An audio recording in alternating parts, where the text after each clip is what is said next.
Thanks for listening to the Von Haessler Doctrine podcast. Remember, you can hear the show every weekday from 9 to noon right here on 95.5 WSB, Atlanta's News and Talk.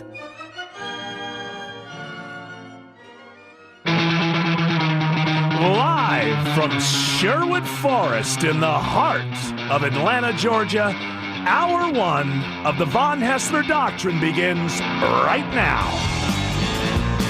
I am your lovable, huggable, mid-morning chat host, Eric Von Haessler, surrounded by the Doctrinaires, Tim Andrews, Autumn Fisher, and of course, Jared Yamamoto. Happy Friday, Eric. Happy Friday, whatever. Why should I be any happier that it's Friday than it's Tuesday? I've never understood this. It's the weekend. You know, a lot of people die on Fridays. Do people understand that? My mother would say wise things to me from time to time, in between the booze and the erratic behavior and smoking and the hospital stays. Every once in a while, she would hit me with some wisdom. And then this falls into this sort of in this category. I would say things like when I was 8 years old or 9 years old, I'd say things like, "Mom, I can't wait till Christmas." And my mother would say, "Don't wish your life away." And I remembered that. Wish your life away. You're not going to get those days back. I feel the same way when I say hello to everybody, because I'm a very friendly person. I say hello to everybody. Mostly. Everybody. Who do I not say hello besides you? But, everyone besides you, I will say hello to. And people, quite often on Thursdays, will say, "Hey, good morning." I'll say, "We're almost there." I'm like, "What are you talking about?" "We're almost to Friday, which is the last day before the weekend."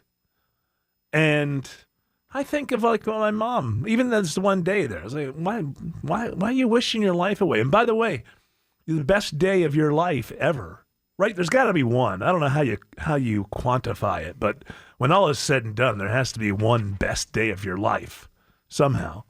That could be on a Tuesday. Plenty of people die on vacation. Plenty of people die on Fridays. So why is everybody looking forward to these days like this is a special day? You know what? Live your life every day. Wake up. Grab the bull by the horns. Live your life. Can I tell you one thing? Happy Friday. If you say Happy Friday to me on Wednesday, say Happy Wednesday. Yes. I want to say one thing. Years ago, I said something, "Boy, I wish it was so-and-so." You told me that story. And now every time that pops into my head, I think of Eric and his mom, and I don't wish my life away. Wisdom is viral. It is. You were not with me in that motel room that we had to live in for a month when we moved down south in 1972. No. And that's when I said that to my mom. And you see, wisdom is viral. Here we are, a totally different place, and it is my mother's wisdom is affecting your life, which you got the best of it, because I got all the bad. I got all the bad behaviors and weirdnesses from my mom. You're just getting the good. Well, hey, I'll trade you the wooden spoon or the coffee mug thrown at you for the wisdom. I mean, there was that one night that I had to go downstairs at 11 o'clock at night, and she was passed out underneath the Orange Nova. That's awful. And I had to Under the car? Under the car. Man, this is some and I had to get her hashtag upstairs. I wasn't that strong. I was only 14 years old. Yes? This is some hashtag Friday motivation. She wasn't, Alan, she was under the car. You didn't have to pick up the car she just had to be pulled out. The car didn't drop on top of her. She just kind of fell down. Yes, what were you asking, Jared? Well, I just said it's some hashtag Friday motivation that you guys dropping all this knowledge and wisdom on everybody that's driving around Atlanta. Don't wish, according to, you know what, we should put hashtag Bonnie's wisdom. Okay. Don't wish your life away. Another thing I got to get off my chest, I know that this is not something new. It's not the first time you're going to hear this. But I was confronted. I take the Hospitality Highway to work every day. It's 400. Did you not know that it is referred to as the... No, I thought the side. Hospitality Highway was something else. Well, there are a couple. Yeah. But this one is the actual Hospitality Highway. I don't know. There's one sign on 400 that says the Hospitality Highway. Nicest people on 400. Oh, absolutely. And so two people this morning in front of me, going a little bit slower than the rest of the traffic, but changing lanes multiple times, not once using the turn signal. let me just say this. And I'm just sitting there, I'm thinking, I'm not getting angry because I'm old and I'm wise. I'm not getting angry. I'm just looking at it and thinking, you know what? That is no doubt a sign that you are a dumb person. If you are operating a motor vehicle at 60-some miles per hour and you're changing lanes and it never occurs to you to put on your turn signal, I'd say 100% of the time that is a signifier. This is a stupid person. This is a dumb person. Not even a person, because usually you think of it as somebody who doesn't care. No, you're just a dumb person if you don't use your turn signal. And that got me thinking also. I've been doing a lot of thinking about when I was younger and stuff. And this kind of got me there again. I was thinking, what is it like to be dumb? Like, there's a lot of dumb people in the world. And I have a lot of flaws, but that isn't one of them. And I just think, what is it like to be dumb? And it must be like when you were 6 years old, right? You only knew, you were functional. By 6 years old, I could take care of myself. I could bathe myself. I could go to the bathroom, brush my teeth, get myself ready for the bus. I knew where to go when I got to school. I was functional. But there was just a lot of stuff about the world around me that I did not know. So even though I was functional, maybe bright for 6 years of age, I was ignorant of the bigger things. And that must be what it's like. It must be like being a dog or something, you know? Like being dumb. Like if you're dumb, it just means that you may have, and I'm not talking about people who have an affliction of any kind. I'm talking about people like their brains would work if they bothered to use them. That kind of person. And it just must be there's just this limit of what you could know. And it would be really like a dog or a cat, right? I mean, a dog or a cat would get into the Beatles if they knew how to, right? They just don't know that. Yeah. They would watch The Godfather and enjoy it, but they don't, there's just no, it's out. That's how it's outside their comprehension. People who just change lanes rapidly on 400, that has to be what their brain power is, that of your average household pet. Let's do this. Headlines for Friday, October 11th. What's it like to be dumb? I've got a new kind of nostalgia. I did this for like an hour last night because I'm not watching any 24-hour news at all. You're a smart person for not doing it. Free. I do not. I get up in the morning. I read news. I watch a little bit in the morning just because it's on in the background with the financial news, and I am just free. I have all this free time. So yesterday, I was I call this Google nostalgia, Google Earth nostalgia. You go back to memories that you have, you know, those flash memories when you're 4. And then my memory started really going about 5 years of age. I think it's because you go to school for the first time. There's like you're doing something regimented for the first time. So the memories are kind of. So I remember things like, oh, the big kids put me down inside of this place that I couldn't get out of at this schoolyard when I was like 5 years old. I mean, it wasn't abusive. They were messing around. They're being kids. They were friends of my older brothers. But it was weird for me. And so I found I went back to Whitehall area of Columbus, Ohio, where we lived in 1970 when I was in first grade, and I figured it out. And then Google Earth, you go down, I found the very exact place. Then I went over to other places, and this is you got Eric's.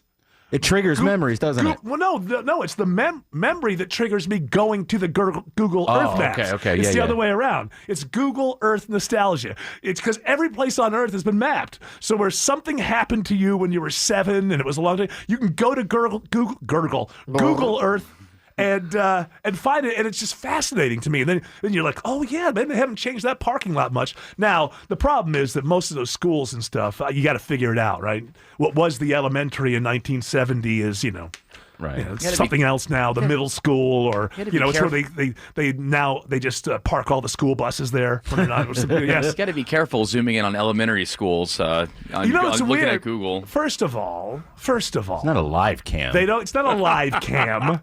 And secondly, they seem to do a good job with that because I never see any people. I don't know how they do it. And there are areas that are kind of like blanked out. So I don't know if that's like kids on a playground or something. But how could they? I guess it would be an algorithm. You see cars quite often, but you very rarely see actual people I found the place. The last thing I did was I found the place in the in it's not really the woods, but it's a place called Chimney Bluffs when I was in 3rd grade in Wolcott, New York. And I used to run all over these kind of bluffs areas, and I found the exact place in 3rd grade when I ran up upon these two people who obviously were making love. I didn't understand what that was because I was in 3rd grade, but I'm like, oh, that happened right there. You got to try this out, people. This is Eric's Google Earth nostalgia. All right, now what do you have for me? Georgia educators gave Governor Kemp an earful over the really hard testing that students have to go through. Apparently, these standardized tests, they have to take 24 per year, and that's too many, Eric. It's too many. I saw a thing here. First of all, there's a picture of the AJC, and when people may not know this about Tim Andrews, but when he does a voice, he adopts the face, and he's got the resting B face. I call it the Brian face. He's got the resting Brian face in this picture that Tim Andrews goes for. These people are saying things. What is wrong with this country? When I was over testing, this is one of the things that's being said to the governor by a teacher. When I was over testing, I had to bag up tests that a child got sick on several times and send it to the testing company. Governor Kemp. Well, and maybe everybody should get a little Pepto before they take a test. This is from the AJC. We'll pay for that. Woods was commiserating with a room full of teachers at Georgia Gwinnett College Wednesday evening at an invitation-only event arranged by many of the 100 or so attendants. Shared similar stories about the effects of mandatory tests on their students and on themselves. I'm seeing droves of teachers literally walking out of the school. No, you're not. First of all, I hope you're not an English teacher, because literally has a meaning. You've never seen droves of teachers walking out of the school. This might be a problem right here, that this teacher doesn't know how to use the English language. Words have meanings. This sounds like a 17-year-old. I'm seeing droves of teachers literally walking out of the school. No. Literally means you will have seen. What accounts for a drove? 20? Droves of people, that's not 7. That's like hundreds of people stepping over each other to get out. Wouldn't that have made the local news? Yeah. Droves of teachers are walking out of school, literally. This is what's, maybe I'm old. I am. You are, but that doesn't discount what you're just speaking about. It says a large number crowd, usually in plural, especially with... It's a crowd. It's a crowd. So crowd ain't 7. Yeah. You're right. A crowd is what you're in when you're waiting for them to open the doors before a Hawks game. Yes. That's a crowd. Yes. And this person has never seen that many people leaving the school because they can't handle the test. And then they're complaining it's like, well, first of all, the kids vomit and then it puts stress on us. Oh, I'm sorry. Is this the only job in the whole wide world? What most people do when they don't like a job is they look for another job. Testing is part of... let me say something that's going to be wildly unpopular with people. When the jokes that happen every time the spelling bee comes around, what Asian kid won the spelling bee? What Indian kid won this? Want to know why? Because they don't put up with this. This is where people who have been spoiled in this country for so long have gotten to. And you get to a point where parents are still children, and the last thing they want to do, the parents are feeling the stress of the children because mentally they're still children. They don't know how to separate themselves. So if my child is stressing out about homework, I'm stressing out about homework. When I was a kid and I was stressing out about homework, my parents didn't give a damn. Is the homework done? That's all that mattered.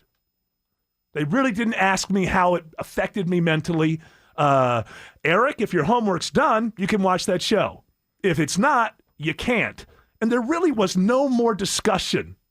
Eric, if your grades come back and they're decent, things are going to be good for you. If your grades come back and they're D's and F's, things are going to be bad for you. And again, not a lot of wiggle room, not a lot of questions about whether we should go see a therapist about this.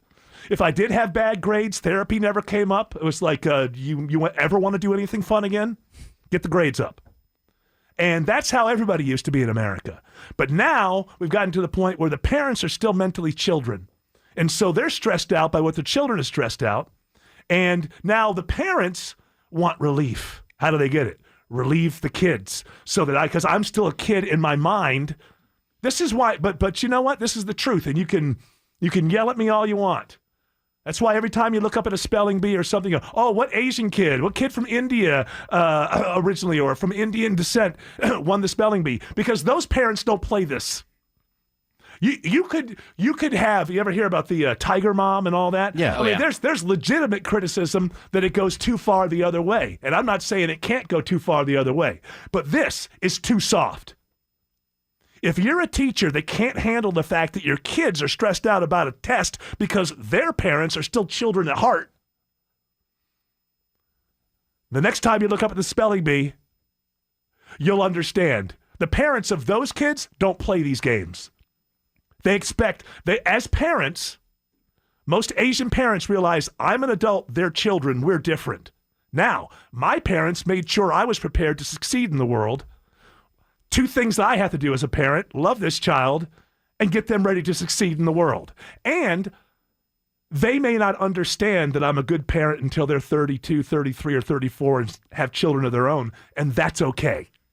But Eric, they don't have to be my friends right now. Yes. But federal law only requires 17 milestone tests, and Georgia has 24. That's what you should do, people. Kids, if you want to be successful, strive for the bare minimum. That's usually the way to get to the top. Warning! Do not chug milk before listening, because you will laugh out loud. Milk was a bad choice. Eric and the Doctrinaires, mornings at 9. Mark Aram, evenings at 6 on 95.5 WSB. Sometimes I wonder, Eric, why aren't you more enlightened? I don't have any pronouns for myself. Hey, Eric, what are your personal pronouns? What they call them? Their personal pronouns or your preferred pronouns? Preferred pronoun, yeah. And I just say, call me whatever the hell you want to call me.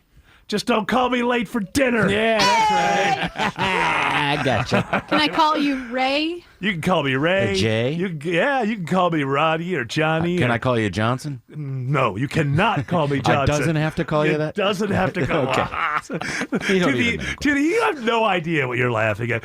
Surface level humor. You know what? Neither does anybody. No, because it wasn't funny when they aired, and it's not funny now. It was never funny. This guy. guy. I was 10, but yeah, I guess maybe I liked seeing it. But this is a time when there were variety shows. There were a lot of variety shows on television, and there were only 3 channels. And so this guy, what's his name? He would just show up and he would do the same act every time. And the Raymond crowd, J. Johnson Jr. Yeah, you can call me Ray, you can call me Jay, you can call me Ronnie, or you can call me Johnny, or you can go through all these things, but you doesn't have to call me Johnson. And I mean, it was the same act over and over and over again. And we howled. And at least 8 people got that reference before I explained it to them. It was the 70s version of Bud. Why, sir? Oh, yeah. Exactly. That's what I was thinking. Of course it was. Give me a news story.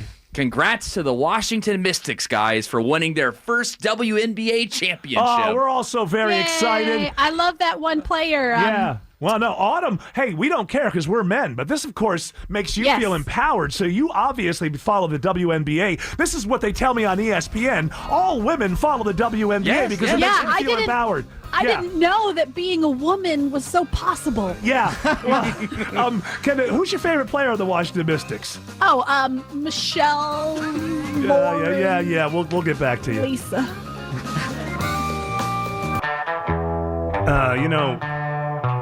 I got that Ray J. Johnson thing we were talking about, and I'd like to play it, but Greg Russ is up next from Studio B1, and he gets, the Beatles, we only paid for that much. And then they got to go. He gets very angry if I do anything before I bring him on, because he's like, I'm only on 2 times a week, and then you go on and you filibuster and you do these things, you keep on talking before you bring me on, and then he gets angry, and then once he gets angry in that way, I find that his reports from Studio B1 aren't quite as good. So I'm not buckling to the demands of Greg Russ. As a good host, I'm just trying to get the best out of Greg Russ, so I will hold this until the top of the hour. For now, let's get to it. He's a misanthrope, he has a dark heart, and he needs a good psychiatrist. New York. It's Greg Russ with stories from Studio B1. Hello, Gregory. I'm sure you're in a great mood on this Friday morning. Always a great mood. That's my MO. That is your MO. Your modus operandi. I would like to say that I don't know how well you actually know me, because if I'm angry, I think I do a better job. That is my best motivator. Oh, yes. In a Joe... That is the fuel in his engine. In a Joe Rogan great podcast kind of way. Yes, when you're angry, you do great work. But in a FCC-regulated, Eric wants to get along with all of his colleagues at WSB kind of way. I love everyone. I see everyone there. They're happy to see me. Hugs are given out. That's true. We all love you. So what do you got from Studio B1? Well, I've got some scary news to start out. Well, it's October, right? This is about the time spooky. We all have to get into this nonsense. Well, there's a difference between spookiness and something that's going to destroy the ecosystem. That would be downright scary if that were true. Now, I've been told there's all kinds of threats to the ecosystem, and I have to tell you, Greg, I'm one of these people who have calculated out my lifespan, not going to affect me, so I don't care. So is this one going to really affect me? Yes, an invasive fish that can breathe air and travel on land has been found in Gwinnett. The northern snakehead was caught in a pond on a private property last week. This thing has no natural predators in the South in Georgia, so it could just take over. Now, how did it get so? Travels on land, like catches a bus? Yeah, with a suitcase? Yeah. Atlanta or bust? It puts on its top hat. Is it like a hobo? Like one of those guys? Yeah, fingerless gloves. Yeah. A bunch of fish around a barrel starting fires. Got any worms, man? It pulls out its suitcase, the one you have to carry with all the stickers on it. He has a trunk. Yeah. So where does this come from? What I don't understand. China. It all comes from China. That's it. Is it true? He's right. It comes from China. It is. How did it get here from China? Some Chinese guy brought it over in a bowl. Typical. And he He smuggled it in his intestines. Yeah. Now, what I say is... You got to sneak these things in somehow. Absolutely. That's how it's done with these exotic animals, fish, and... You see people get busted at the airport because they've got these exotic birds. Who's paying for these things? Why do people want an exotic bird? What does that do? They sits in your house and makes noise. And it lives long outlives you, and then you have to pass it down to some kid who doesn't really want it, and then it spends the rest of its 40 years in a garage by itself. Yeah, but then it's illegal too, right? I mean, so the thing. I mean, Trump wants them out of here. I don't want these. What are they called? They got these snakehead. Yeah, I don't want the snakeheads from China. Look, I want all the Chinese snakehead fish to go back. I said, look. Okay. Not wook. So this could actually eat everything in Lake Lanier if it gets in there, right?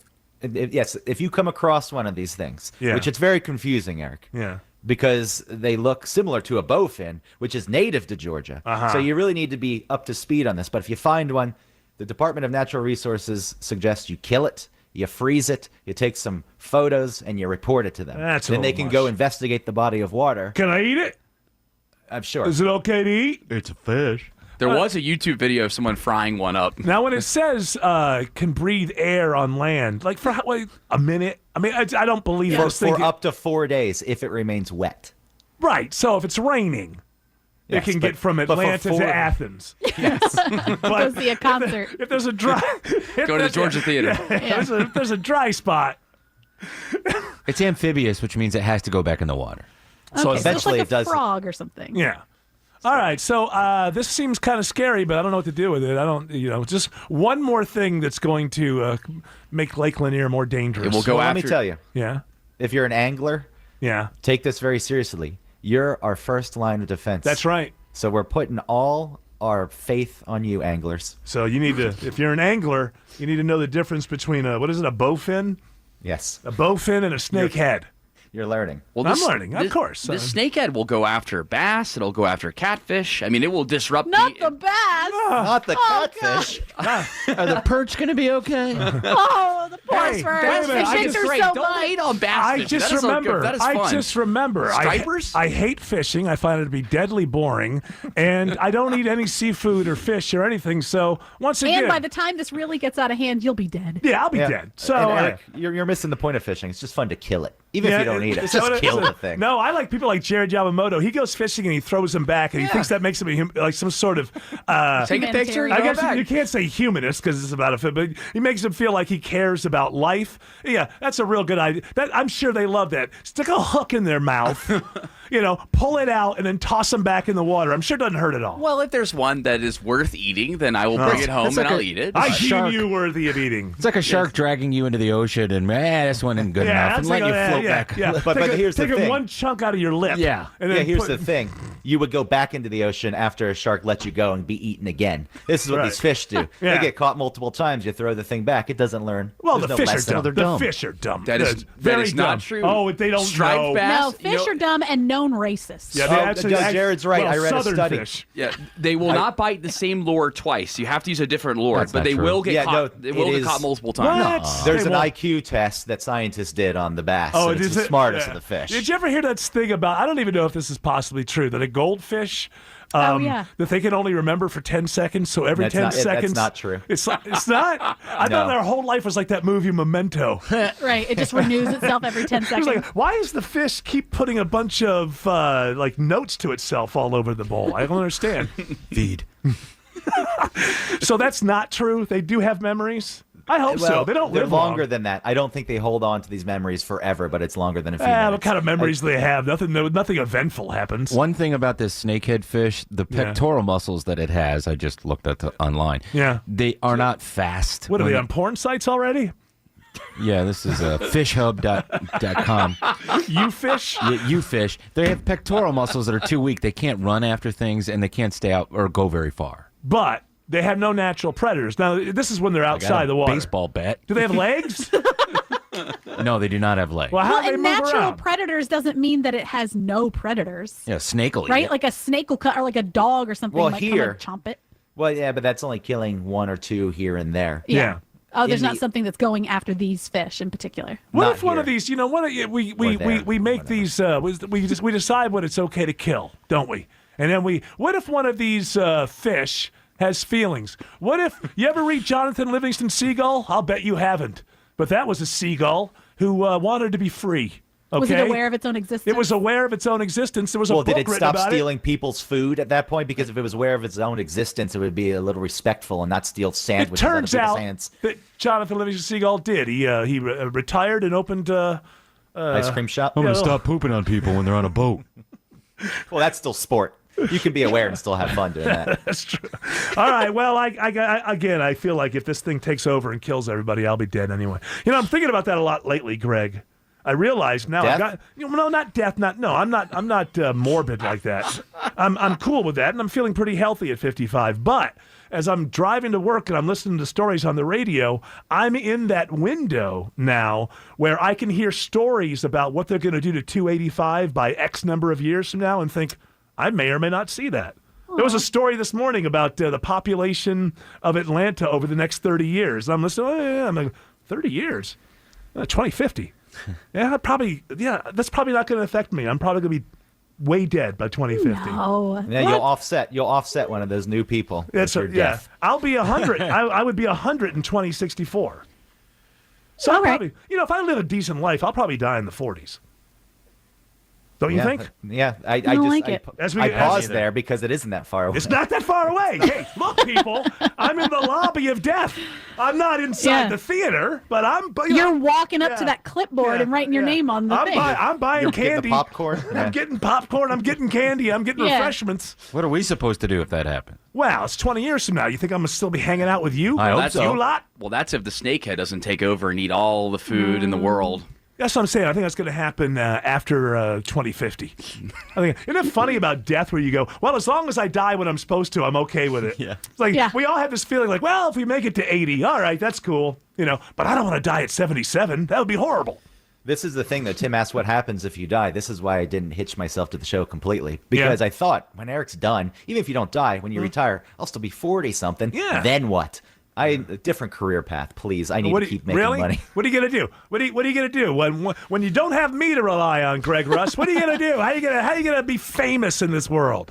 Oh yeah, because that's all that matters. That's what matters to you. I'm out there seeking fame. That's what you That's are. what drives my self-worth. That's right, and that's why he's so upset because he can't get it anymore because he's not hooked up to you. Want to be famous. All of you people, I like you all, but let's face it, you're parasites. Next story. We're not parasites. We're just those little fish that swim and like hang out with that shark. Parasites. That's not a parasite. It's a symbiotic relationship. The guide fish? Or something. I may need When that. they attach themselves to the shark. I may need that when I'm in my rascal. In science, that's called mutualism. Where we, clean up your body and we eat all the stuff off you. That's but right. we Jared, live off you. I just said symbiotic relationship. But and Alan just What threw does up. that mean? Sorry, my voice wasn't high enough. What does that mean? It's all parasitical. That's all I'm saying because nothing else exists if the big fish ain't there. And Eric, let's face it, I'm the big fish. You are paracynical. Ooh. Oh, next story. Wow. Lights, scene, next story, spooky story. Spooky.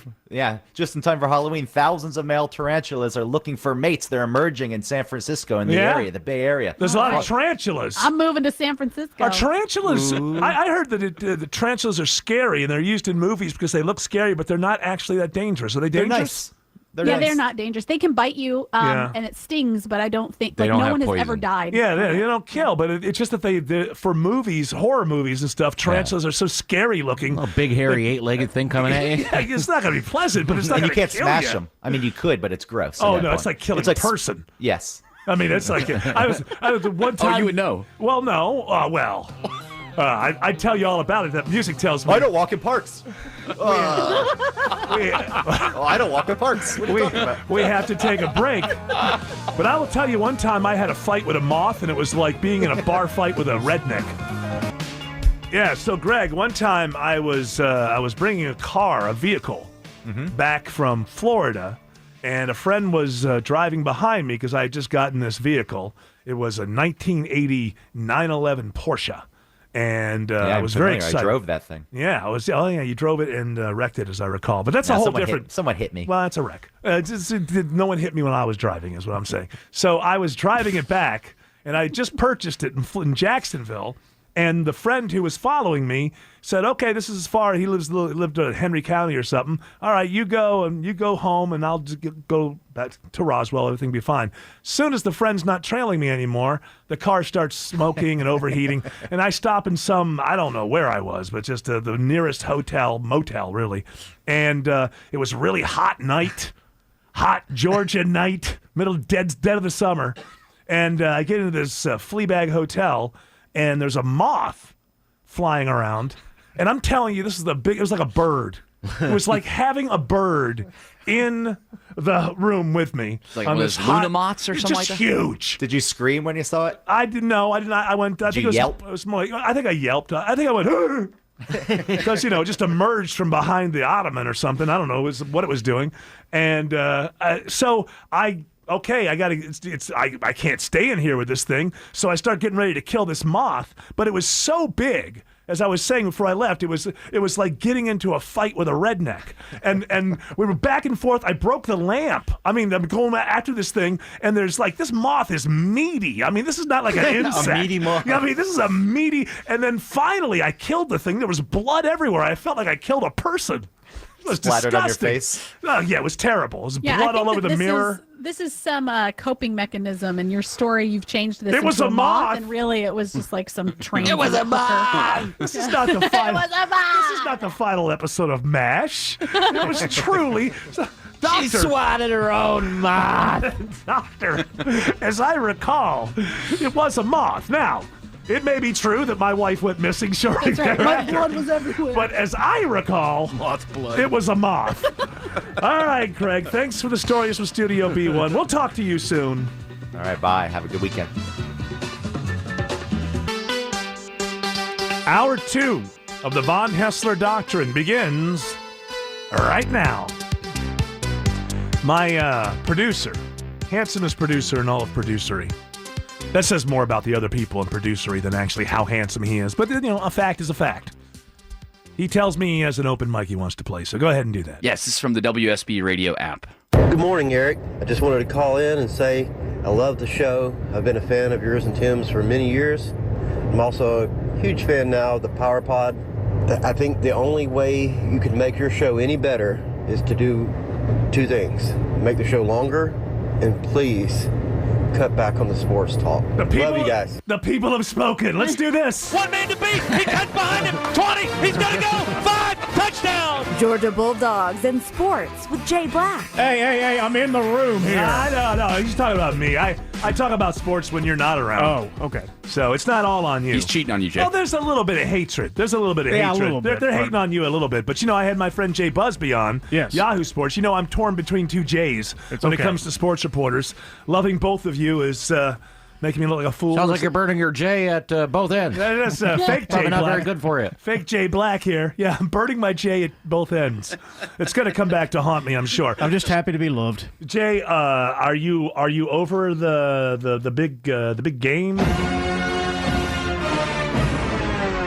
Yeah, sure. Why you not? Until tonight, when we should be covering a ball game, and we won't be. Yeah, you ready to move on forward? We got football, man. That's right, UGA, and there's no chance in hell. I think I heard Kirby Smart say this as I was coming in. I think he said there's no chance in hell that we could lose this game. Is that absolutely no chance in hell? We're gonna go ahead and we're gonna be chopping wood, and what's their mascot?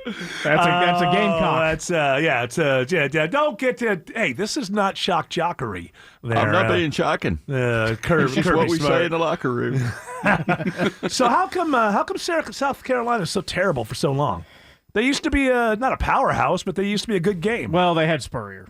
Yeah, that helps a lot. Yeah, but I mean, now they don't. Now they don't, which means and that hits at recruiting, right? Yes. So Will Muschamp is coach of the Gamecocks, former Georgia Bulldog, has only beaten Georgia once between Florida and South Carolina now, and probably not going to happen tomorrow.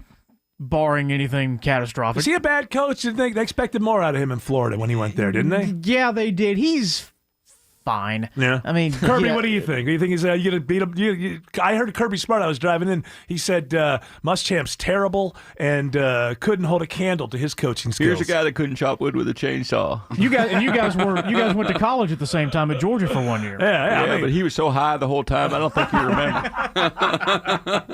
That, of course, was a celebrity voice. Yes. All right. So what do we have to look forward to? We're gonna beat him by what? 35, 40? Yeah, something like that. Yeah. Spread's 25, so that sounds about right. Dogs' defense is playing fantastic right now, especially on the ground. They're the only team in the country that has not allowed a rushing touchdown. I heard that from Jay Black, WSB sports director, as I was driving to work this morning. That's pretty impressive. So it'll be a step up in running competition, so to speak. South Carolina is ranked 5th in the SEC running the ball. Had two guys go over 100 yards a couple of weeks ago against Kentucky. But the Gamecocks are still 2-3. Is that really all that impressive? No. 5th in the SEC? It's okay. I mean, okay. It's not. Right. It's better than Tennessee. How many teams are in the SEC? 10? 14. 14. Yeah, so top third. Okay. So I mean, it's all right. I mean, it's a little better. They're better than Tennessee. I'm trying to make this game exciting by upsetting South Carolina players and fans. Say, is that what they think of us in Atlanta? Real Kirby Smart has had to take to coaching the fans this week to get ready to go. Oh yeah, especially on the freshman quarterback, we need the home field advantage, and we need our fans to be there and be loud and be proud. So the coach says, "Be in your seats by noon." Do you know why? Actually, there's some truth to this. Games like this, tell me if I'm right about this. They need to stomp on these because things are getting heated up. LSU is good. Clemson is not Clemson. Who got knocked down? No, there's Alabama. No, Clemson got knocked out of the top 5, right? They got knocked down to number 2. They got knocked out of the top spot because who got knocked out of the top 5 by LSU? Your top tier in the country right now is Alabama, Clemson, Georgia, Ohio State, LSU, and Oklahoma, in whatever order you want to pick from. That's your number one. Well, here's the deal. This is what I'm saying. I mean, I know what I'm talking about. This is what I'm saying. No, there's no way in hell they're going to let 3 SEC teams into the playoffs. Right. And LSU is hot. Yes. So if everybody wins everything, then you start going by, well, who beat the pants off of people? And so Georgia, because of that, my theory is they really do need to win by 25 or 30, show their dominance. They do kind of lack the impressive style points because the other teams in the top tier have offenses that look unstoppable. Ohio State is clicking on all. Oklahoma, I don't know how they don't score 50 points every single game. Alabama, too, has been fantastic. So how does Oklahoma do against the SEC? I know we beat them a few years ago. with Baker Mayfield, and I think that they gave Alabama a game last year, but they're kind of phony. Though, like these quarterbacks get to the NFL, they're not that good because they don't play against good defenses through most of their college career, right? You're already writing off Baker Mayfield and Kyler Murray? I'm not writing them off, but it's going to take them some time. Yeah, Josh Allen's better. I'm the only person in the country who'll say it, but that's okay. Wow. Well, yeah, it's demonstrable he's better. But nobody wants to say it because all the sports reporters said he wasn't going to make it in the NFL, so nobody can look at it. Now, the best out of that class so far has been Lamar Jackson. Yes, and he was great at Louisville. So because I mean, look, I got nothing against Jalen Hurts, but I mean, let's look at him in Oklahoma. He looks like Kyler Murray. He looks like Baker Mayfield. They don't see any defenses. I've just lost a fan because I'm talking about sports. Sorry, bye. Yeah, sorry about that. All right, go ahead. So when does everything get started this weekend for us? Or what else do you have to say about this game, Jay? I think I'm good. You think you're good? Okay. No, I think you're good too. I think you're the best damn. I'm going to tell you right now. In my opinion, I'm going to go right on the record. Okay. I think that Jay Black is the best damn sports director in WSB. On WSB. You're the best sports director. I'm the best sports director on this radio station. You're the best sports director on this radio station. That's my humble opinion. I even fake Jay Black can get behind that. So when does all the programming right here get started? Well, as Kirby said, we're getting up early tomorrow. Mm-hmm. So 8 a.m. will be our tailgate show, and then we'll kick things off at 12:02 right here on the home of the Dogs and the WSB radio. And I predict it's going to be a very, very close game for at least the first 7 minutes. That sounds good. That sounds about right. Yeah, and then you're just going to take off and stomp him, right? Yeah, Kirby? we're not worried about it at all. I know he's a freshman quarterback, and you got to worry about it for like a minute. Yeah. All right, Jay. So we will be listening and we'll be enjoying. And do yourself a favor. Okay. What's the weather going to be like tomorrow? Probably pretty crisp. Should be pretty nice. Yeah. But you got. I don't think I'll need my floppy hats. That'll be good. Yeah, because sometimes you go to these games and this Jay Black, he's out there. He is a soldier. Let me tell you something. He's the type of guy, Jay Black, that could be a Buckingham Palace guard because he just takes it. You know, like he does not move, and he could beat that sun's beating down on him. We did actually get a new set at the tailgate show. Yeah, they built the they made the roof for Hondo and Zaire and all. They made the roof bigger. Larger. Oh, good. But they also made the table larger, so I still have to sit outside. You're still sitting on the edge in the sun. They put what they do. It's unbelievable. It's really torture what they do to this poor Jay Black. It's what we have to do to get the job done. And that's okay. You need Except to be respected. when it's 100 degrees. It was hot. You need to be respected because, without a doubt, you are the best sports director at WSB. And with that, see y'all later. Thank you, sir. Now let's do this. More headlines for Friday, October 11th. Yes, sir. President Trump held a rally in Minneapolis, Minnesota last night. Did he now? Yes, he did. I bet you he said lots of stuff. You betcha. Yeah? Yes, that was he did. kind of I saw a little bit of the stuff this morning. I don't know, because it was a little bit negative. Can I say that? It seemed like the crowd seemed a little, I don't know, a little dark, a little negative. Dark energy. He definitely went after squad member Ilhan Omar, who's from... Well, he was in her district. Yes. Which I think went to Hillary by, I don't know, 20 percentage points or something like that. So they're going right to the heart of the matter and trying to stir things up. And what do you got? How did it happen? Hey. Congresswoman Omar is an America-hating socialist. Okay. Well, that's all right. How did it happen? I think they had an election, and people said, hey, we want to vote for... Who voted for her? I don't know anyone that did. She's a commie. Nobody you know voted for her. Nobody I know from Minnesota voted for Ilhan Omar, the America-hating commie. He swore a couple times at this one. Yes, he did. And he role-played, too. Yeah. Oh, role-played. He role-played, yeah. This time he's playing... I'm a boat and you're a dog. Go. Is he doing the reporter thing where he changes his voice? Yes, he did that when referring to... Joe Biden and his son Hunter Biden. I've got it right here. So where is Hunter? I want to see Hunter ask these questions. Hunter, you know nothing about energy. You know nothing about China. You know nothing about anything, frankly. Hunter, you're a loser. Why did you get $1.5 billion, Hunter? For all of this Hunter Biden stuff, he could walk past that window right there. I'd have no idea that it was him. I'd have no idea what this dude looks like. Does he look like Biden? He's handsomer. Very handsome. But still, what? He made $1 million doing what? I don't know. I don't follow his career. He doesn't know anything about gas. But you weren't. He doesn't know much about energy. He doesn't know about energy, gas, oil, whatever. How did he get it? You weren't done going after the Bidens, though, after that. The Bidens got rich. And that is substantiated. Yes. While America got robbed. That's what happened.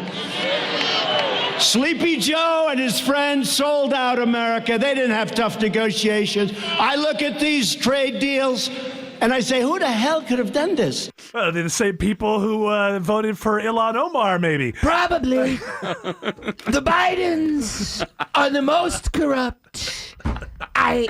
Look, how the hell did they make all this money? Yeah, that's actually a good line. The Bidens got rich while the country suffered. That's a good line. The Bidens got rich while the country suffered.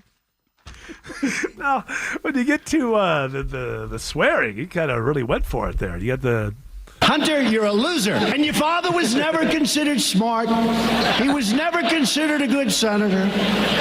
He was only a good vice president because he understood how to kiss Barack Obama's Wowza! Man, this world is so weird.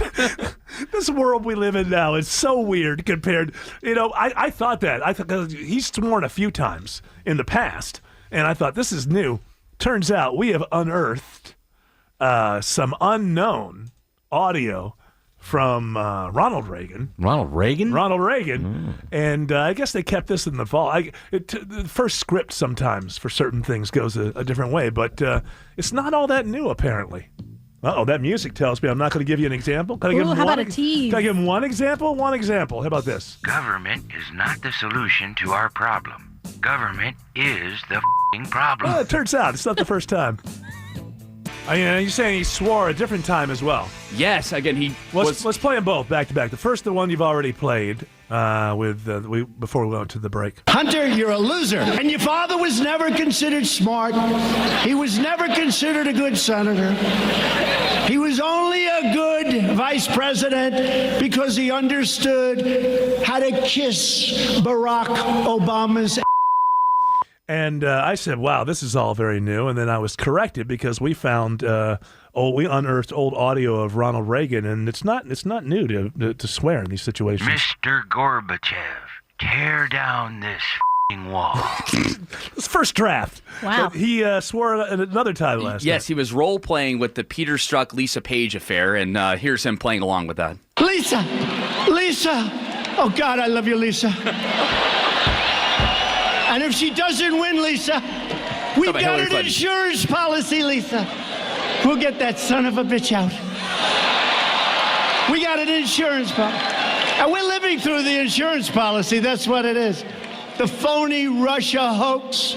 Hey, I got more filthy Reagan. I am paying for this microphone, Mr. Green. A recession is when a neighbor loses his job. A depression is when you lose yours. And recovery is when Jimmy Carter, the big asshole, loses his. It's not new. I love you, Lisa. Lisa. Are you doing Lisa. Oh, God, I love you, Lisa. Wherefore art thou, Lisa? You're obstructing justice and trying to remove the sitting president. Oh, see, this is what we're living through now. I like this. I like this role playing. Is there anything else you have? How about Stella, a little Lisa? Stella.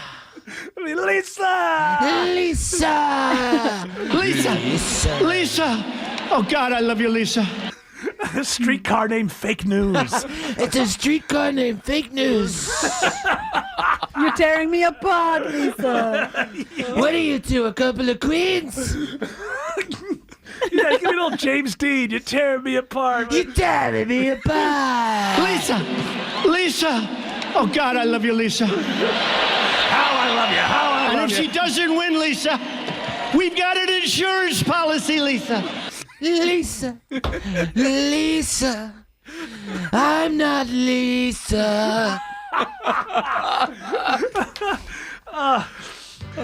Lisa. I love you so much. Let's impeach Trump. You know the Cat Stevens song? Lisa. No. Sad Lisa. I just know Jesse Coulter. That's pretty good. Lisa! Lisa! Oh, God, I love you, Lisa. All right. You know, I was looking up because we were talking about the WNBA, and I couldn't believe that Autumn Fisher, she's the woman on this show.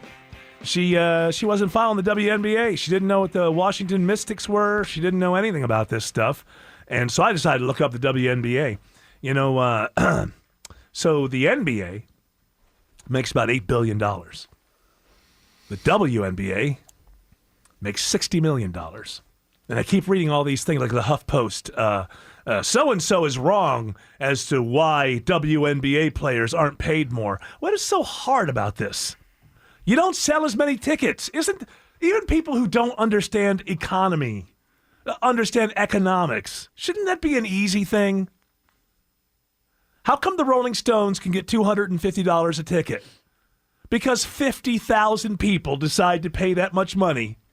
Even though they're 78 years old, they don't have a right to that money. It just if they so were happens. women, if they were women, if the Rolling Stones were women, people would be paying $115 a ticket. Well, that's fine because that's exactly right. They decided, and it's not right. Okay. The reason the players, the WNBA, don't make more is because they don't sell tickets.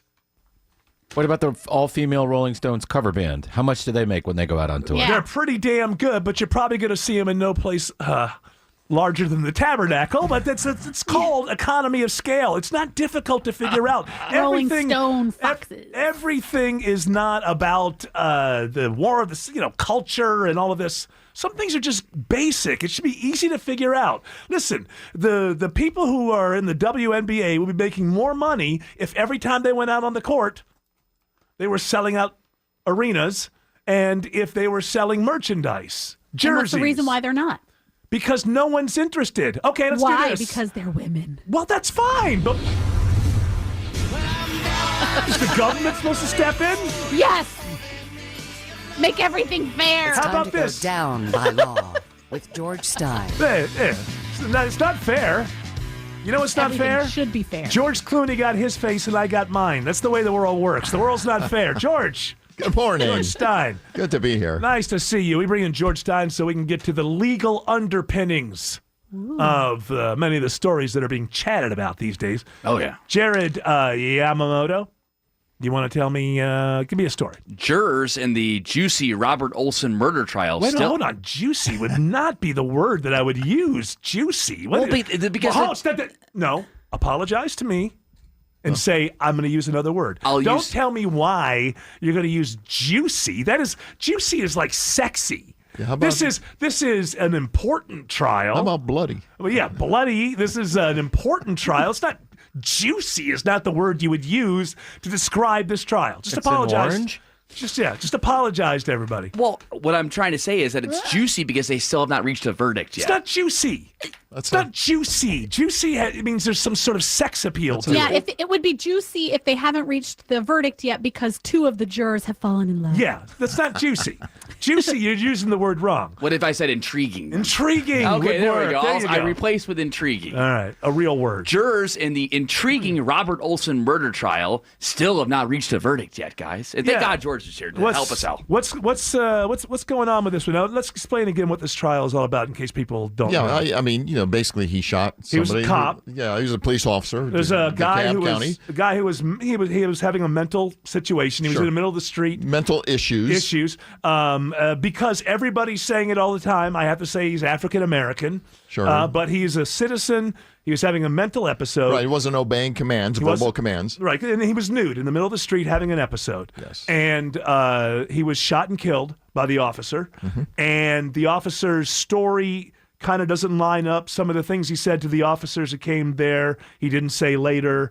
He says he doesn't remember some of the things that he said on the spot. Right. So it seems there's a lot of charges against this guy. 2 of them could be life in prison. Right? Yes. And the jury is asking questions. Now, what does that usually mean to you when you're in there? If you're the defense lawyer, when the jury starts asking questions, do you feel like okay, there's a chance here because it's obviously not a slam dunk for them. Right. And it normally means there's confusion. And, when there's multiple counts, you can sort of sniff out which count they're talking about. And when they're deadlocked, of course, if they don't reach a final verdict or if it's not unanimous, there's no conviction, and it's a hung jury. So it seems like on Monday they said they were hopelessly deadlocked, quote unquote, on some of the counts. And a day or two ago, they indeed said they didn't use the word hopelessly. So it seems like they're making progress. And the way they try to make progress normally is they ask questions.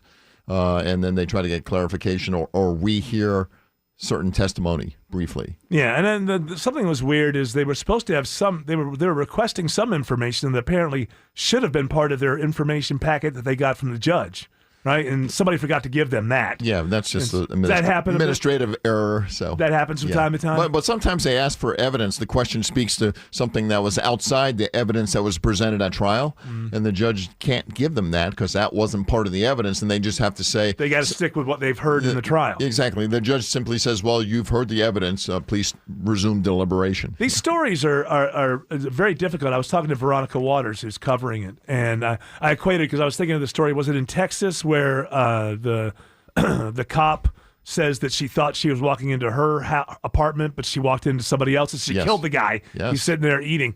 And I was telling her, I would hate, look, when it comes to cold-blooded murder, if I'm a juror, you're going to jail forever. I mean, if it's cold-blooded and I would not like to be a juror on some of these cases where, like, take for instance, what if that lady was telling the truth? Yeah. Maybe, but still, even if she was telling the truth, you can't, there has to be a punishment for walking into somebody else's apartment and killing them. Yes. It's not enough. You have to decide first as a juror, is she making this up? Yes. And then if she's telling the truth, you still, even if you're telling the truth, we just can't abide the fact that you walked into somebody's apartment and killed them. Right. So Even people in car accidents that kill someone else can get in trouble. The question is, does it become manslaughter or one of those? Oddly enough, in Texas, most people don't know this, the judge normally doesn't sentence somebody to jail after a conviction. The jury does. The jury does. Yeah. So sometimes they can find you guilty of murder and give you almost no jail time, or sometimes they can put you away. So they can think of like extenuating circumstances. Exactly. Which is what they did here because they gave that lady 10 years. Right. Which means she'll be out in around 8. Right, and so that seems to me that the jury came to the conclusion that I'm talking about, which is she told the truth, but we can't. There has to be punishment for walking into somebody else's apartment and killing them. What got her was her after the shooting behavior. Texting her boyfriend, acting disinterested. That's what got her. Well, she was trying to cover up. Yes, but I mean, definitely she did it. Right? It's weird. These cases are kind of weird. Like, the guy was out of control. He was nude in the middle of the street. He was having a psychotic episode. And even if this cop shouldn't have... how do I know if the cop felt threatened? I don't know. As a jury member. Now, that's his whole case, right? Yeah. I felt threatened. My understanding is because we've partnered with AJC. That's right. Our Breakdown podcast, which has been going in depth. You can find it in the on-demand section on WSBRadio.com. They've done a really great job. And Shaney B has been working on it. And he produces the entire thing. And so I've been talking to him about it a little bit. And he was saying the guy, even though he had maybe he was off his meds or something, I don't know, but he had a known mental problem. But that he was one of these guys that would argue with other people who hated cops, apparently. Mm-hmm. This came out in the trial that he was very pro-cop, but he was having a psychotic episode. And that's, to me, cases like this are the hardest when you look at the world and think that there is tragic things happen in this world. Sure. Sometimes tragic things happen in this world. And maybe this is another one, but I haven't been sitting there. I don't know. Right. But it sounds to you, if people are asking questions and there's 6 charges, there's a couple of them they're not going for, and a couple they're arguing about, and a couple they agree on. Exactly. Now, do they have to agree on all 6 unanimously, or whatever they agree on unanimously, those are the ones that stick? Is that how it works? Yes. Okay. Those are the ones that stick, and sometimes the parties, the defense lawyer and the state, agree to take the verdict on whatever they agree on. I see. And hope it. Right. The state hopes it's the biggest ones. And the defense hopes it's one of the minor ones. Now, if it's if they get them on the minor ones but not the big ones, yes, and they can't retry him. No, it's over. It's over. But if it's a hung jury, they can come back and do the whole thing over again. Yes. And you were telling me that's kind of a little bit, it always gives a little bit of the advantage to the prosecution when you come back the next time because they've seen the case. Exactly. They saw the defense. Had. Exactly. Right. So usually the defense lawyer quits and doesn't do the second trial. So then blames it on the next guy. Exactly. I did my job. Now let the next guy go and lose. Next story. Now, if there is a verdict today in the Olson trial, remember 95.5 WSB will carry the verdict live. All righty. Next story. Dragon Con co-founder Ed Kramer faces... this guy still... Yes, he's still in the news. He faces new charges that could send him to prison for the rest of his life. Well, what are those charges? Well, that's why we have George Stein here. Yeah. He's the legal expert. I'll tell you this. I came to this town in 1998, and a couple years later, or a year and a half later, this guy was a co-founder of Dragon Con. What's his name? His name is Ed Kramer. Ed Kramer. And right after I got here, this guy got in trouble for, I believe he was in trouble for molesting children, right? Yeah. It was the kids of somebody he was dating at the time. Something like that, yeah. And that was like I first heard about this guy. And this case somehow has lasted until now with a lot of weird twists and turns.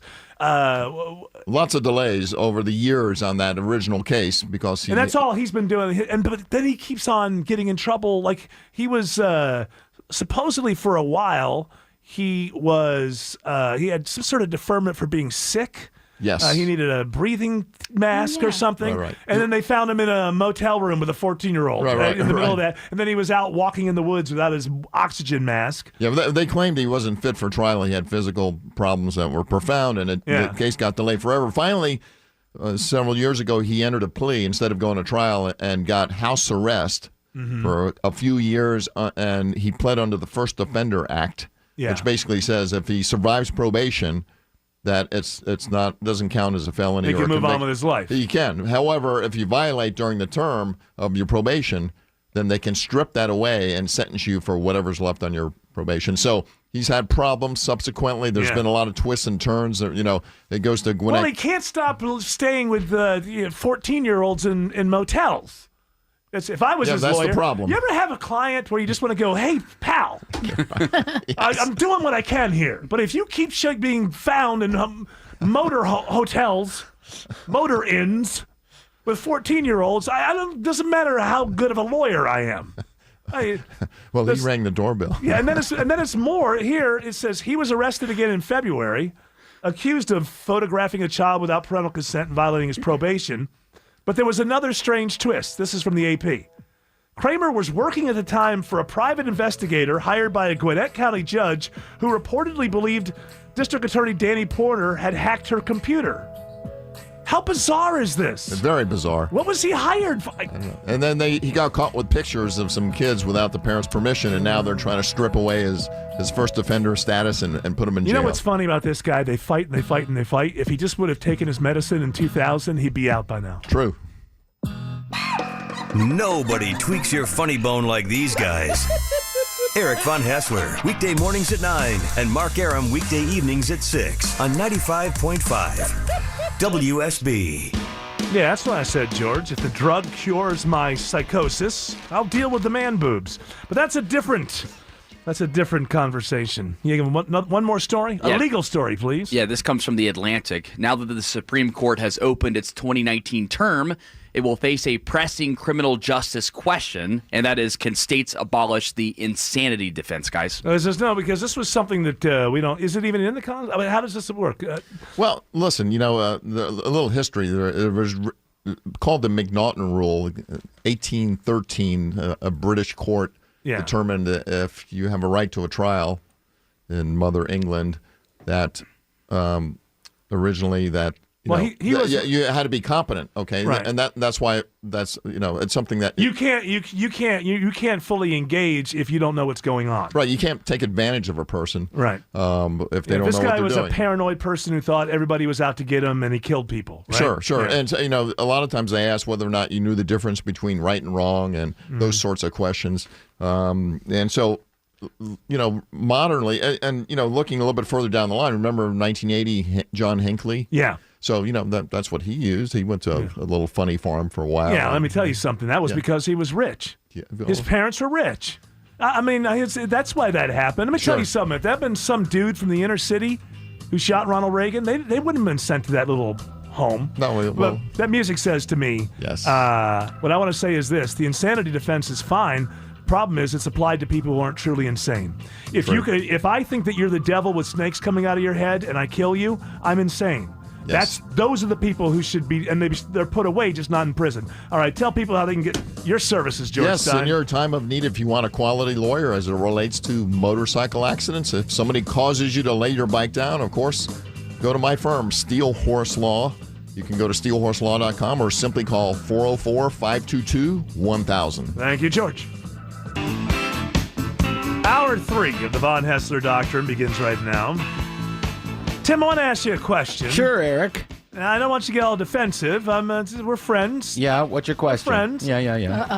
You think I would actually do that? Come on. What's your question? My question is this. About an hour ago, I was walking through the newsroom, and I noticed that you went over there because there were free donuts. Yeah. And you got yourself a donut. Damn and right. You're eating that. Now, I have to ask you a question.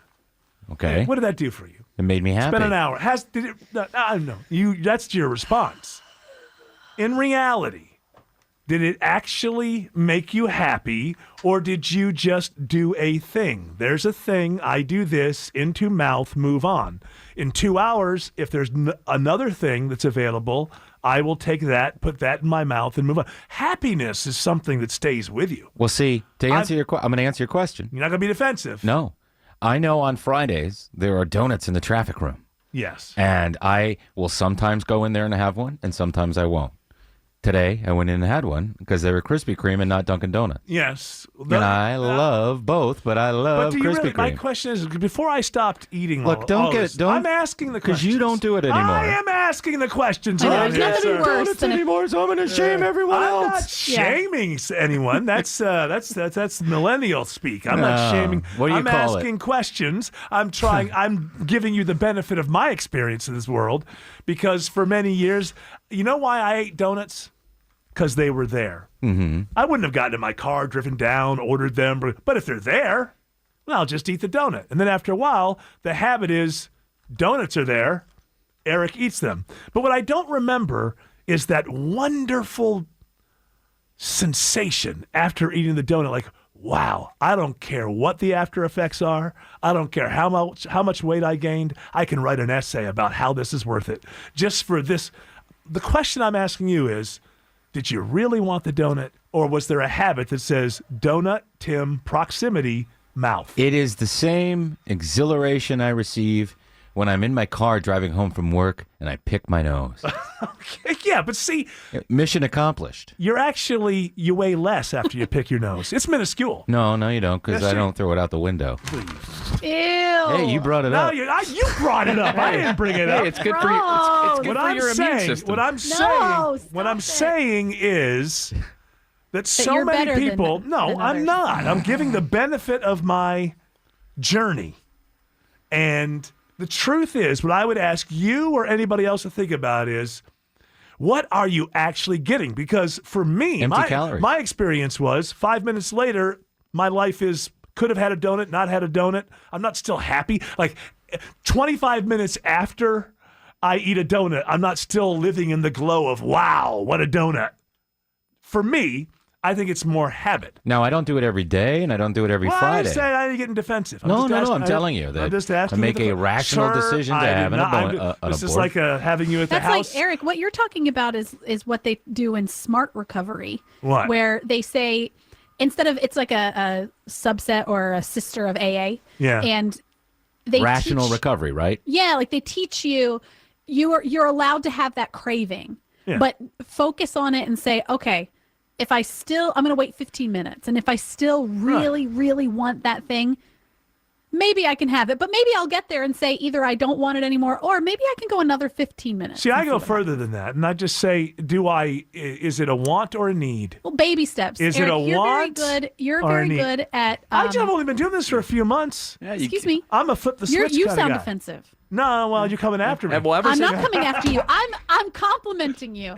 You are good. You are a survivor. I know that you pretend that your childhood didn't affect you at all. Not at but all. you are a survivor in the fact that you don't worry about emotions and things like that. You think that they're not useful. Yeah. You're surviving in this moment. And so you're very good at compartmentalizing and saying, well, what do I really want? Do I really want, you know what I mean? You're allowed to, other people don't work that way. Some people need to have like a little donut every once in a while. There could be people, but you know what I think is wrong? I think it's wrong when people say you have to have a cheat day. You want to know why I think that's wrong? Because you're not breaking the cycle of longing for food. Right, you're just white knuckling it through. Yeah, you're just pushing it through. Whereas, where I can't wait till Sunday. And I think an awful lot. Yeah, and then you're like, oh, well, maybe I'll start on Saturday, and then I won't eat as much on Sunday, and it becomes a whole thing where you're a kid trying to find your Christmas presents before Christmas morning, and you haven't broken any cycle of thinking. And for me, now I busted up my toe. I can't do my steps for a little while. So now I'm thinking, now I got to eat even less because I can't do the steps, and this is the thing. All of these things out there to lose weight, it seems to me that they all are trying to sell one thing. The idea that it's not going to hurt a bit. You're not going to have to change anything. It's just that our stuff tastes so good and has so little calories or whatever, you can do it without changing a thing. And I'm here to tell you, you can't. I don't care what the thing is. If you're actually going to take weight off and keep it off, you're going to have to deal with the time that your brain is telling you to eat, not your stomach. If your stomach is actually telling you to eat, you should eat. But when your brain is telling you to eat, you actually have to go, wow, this is uncomfortable, but I'm just going to choose to be uncomfortable for a while. And it's a lie to tell people, but the good news is if you can force yourself to do that for 2 weeks or so, that's all it takes. It really does. And especially listening to your body, we're very disconnected from listening to our body these days. You make a lot of noise. Your body makes more noise than most. That's why I constantly am feeling myself. No, but honestly, we're not, you know what I mean? Like, it's time for lunch. Yeah. Are you eating? Time for dinner.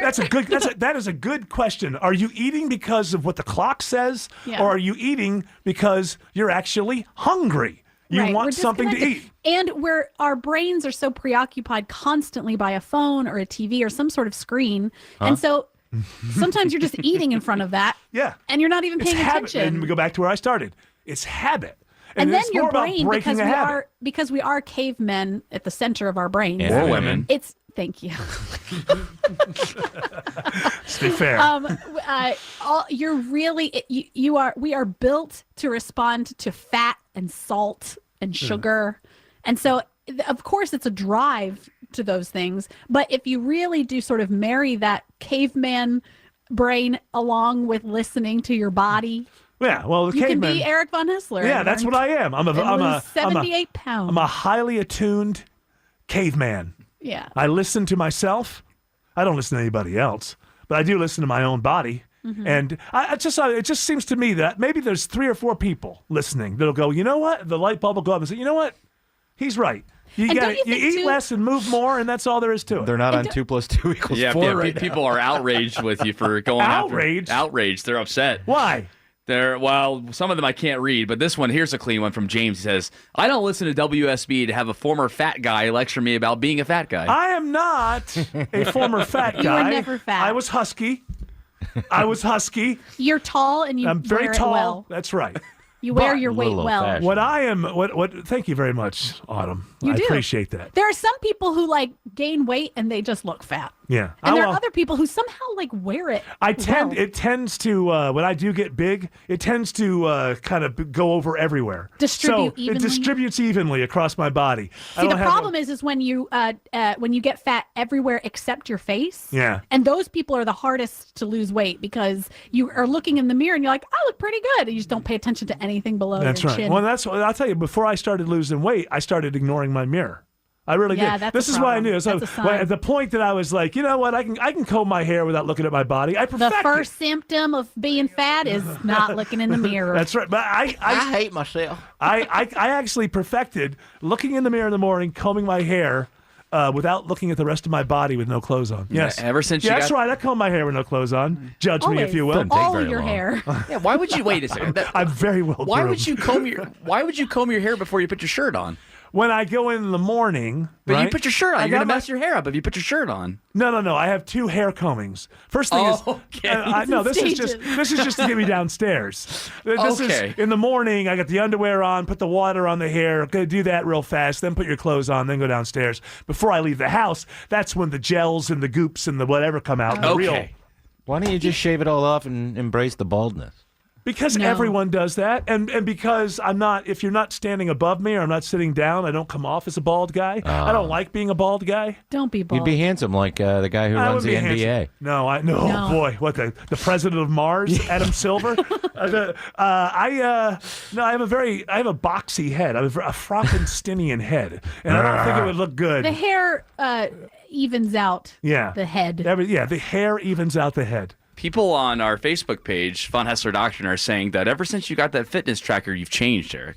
Yeah, I've lost like 30 pounds. That's a change. Can I tell you? I feel better. Can I tell you that I feel better? Yes. Don't you feel like there are just times in your life where you are not in the place to lose weight? You're not mentally prepared for it. You're not willing to do it. And lightning really does have to strike. There's probably like a window of opportunity. And if you don't I agree, take Autumn. that window, then you'll just move on to the next phase where you're not into it anymore. You have to strike while the iron's It's hot. like I've never been a smoker, but they say the same thing about quitting smoking. You have to be mentally at the place. Right. And if you're some sort of drug addict that gets help, it doesn't do you any good to get help until you've absolutely rock bottom and mentally you're ready to go there. It's the same thing, because for months before I actually started doing this, I was saying, you got to do it. And my brain was like, well, this isn't the time. Yeah, you're like, I can't give up those chocolate shakes. Something about May 26th, 2019, turning 55 years of age,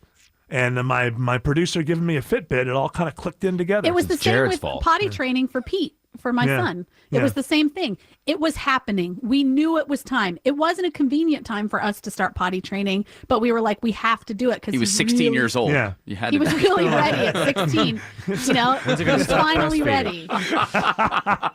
Yeah, I didn't mean to go off on a whole thing on this, but I do. No, it's interesting. The question that it's the most important thing for me, not the most important thing, but it's something I've been thinking about a lot lately in a lot of different areas. One is being a sports fan and having things like. How do you deal with that? No, the difference between want and need. This show is here to help people with their lives to a certain degree, but you have to start with the fundamentals. Is it a want or is it a need? I want a donut. Do I need one? I want my favorite team to win. Do I need for my team to win? The Von Haessler Doctrine is here to help you. So a guy gets a Fitbit and starts walking a few miles a day, and now he thinks he knows everything in the world about dieting. You're awesome. Oh, thank you, sir. Thank you very much. I am not saying I know everything about dieting. I'm just saying this isn't just about dieting.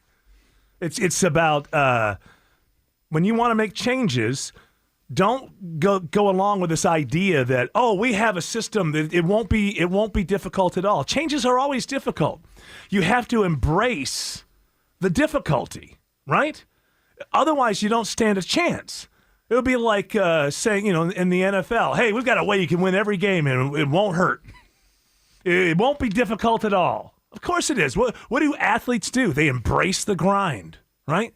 Of course. They embrace the grind. So if you want to change something, if you think you drink too much and that's hard, the opioid thing, and that's difficult, and you want to change that in your life, or you want to lose weight, then embrace the grind. No pain, no gain. Right. Don't try to go off and say, I'm going to do this in such a way that I won't even notice that I'm doing it. You're starting to sound like... It's not going to happen that way. You're starting to sound like an NFL head coach.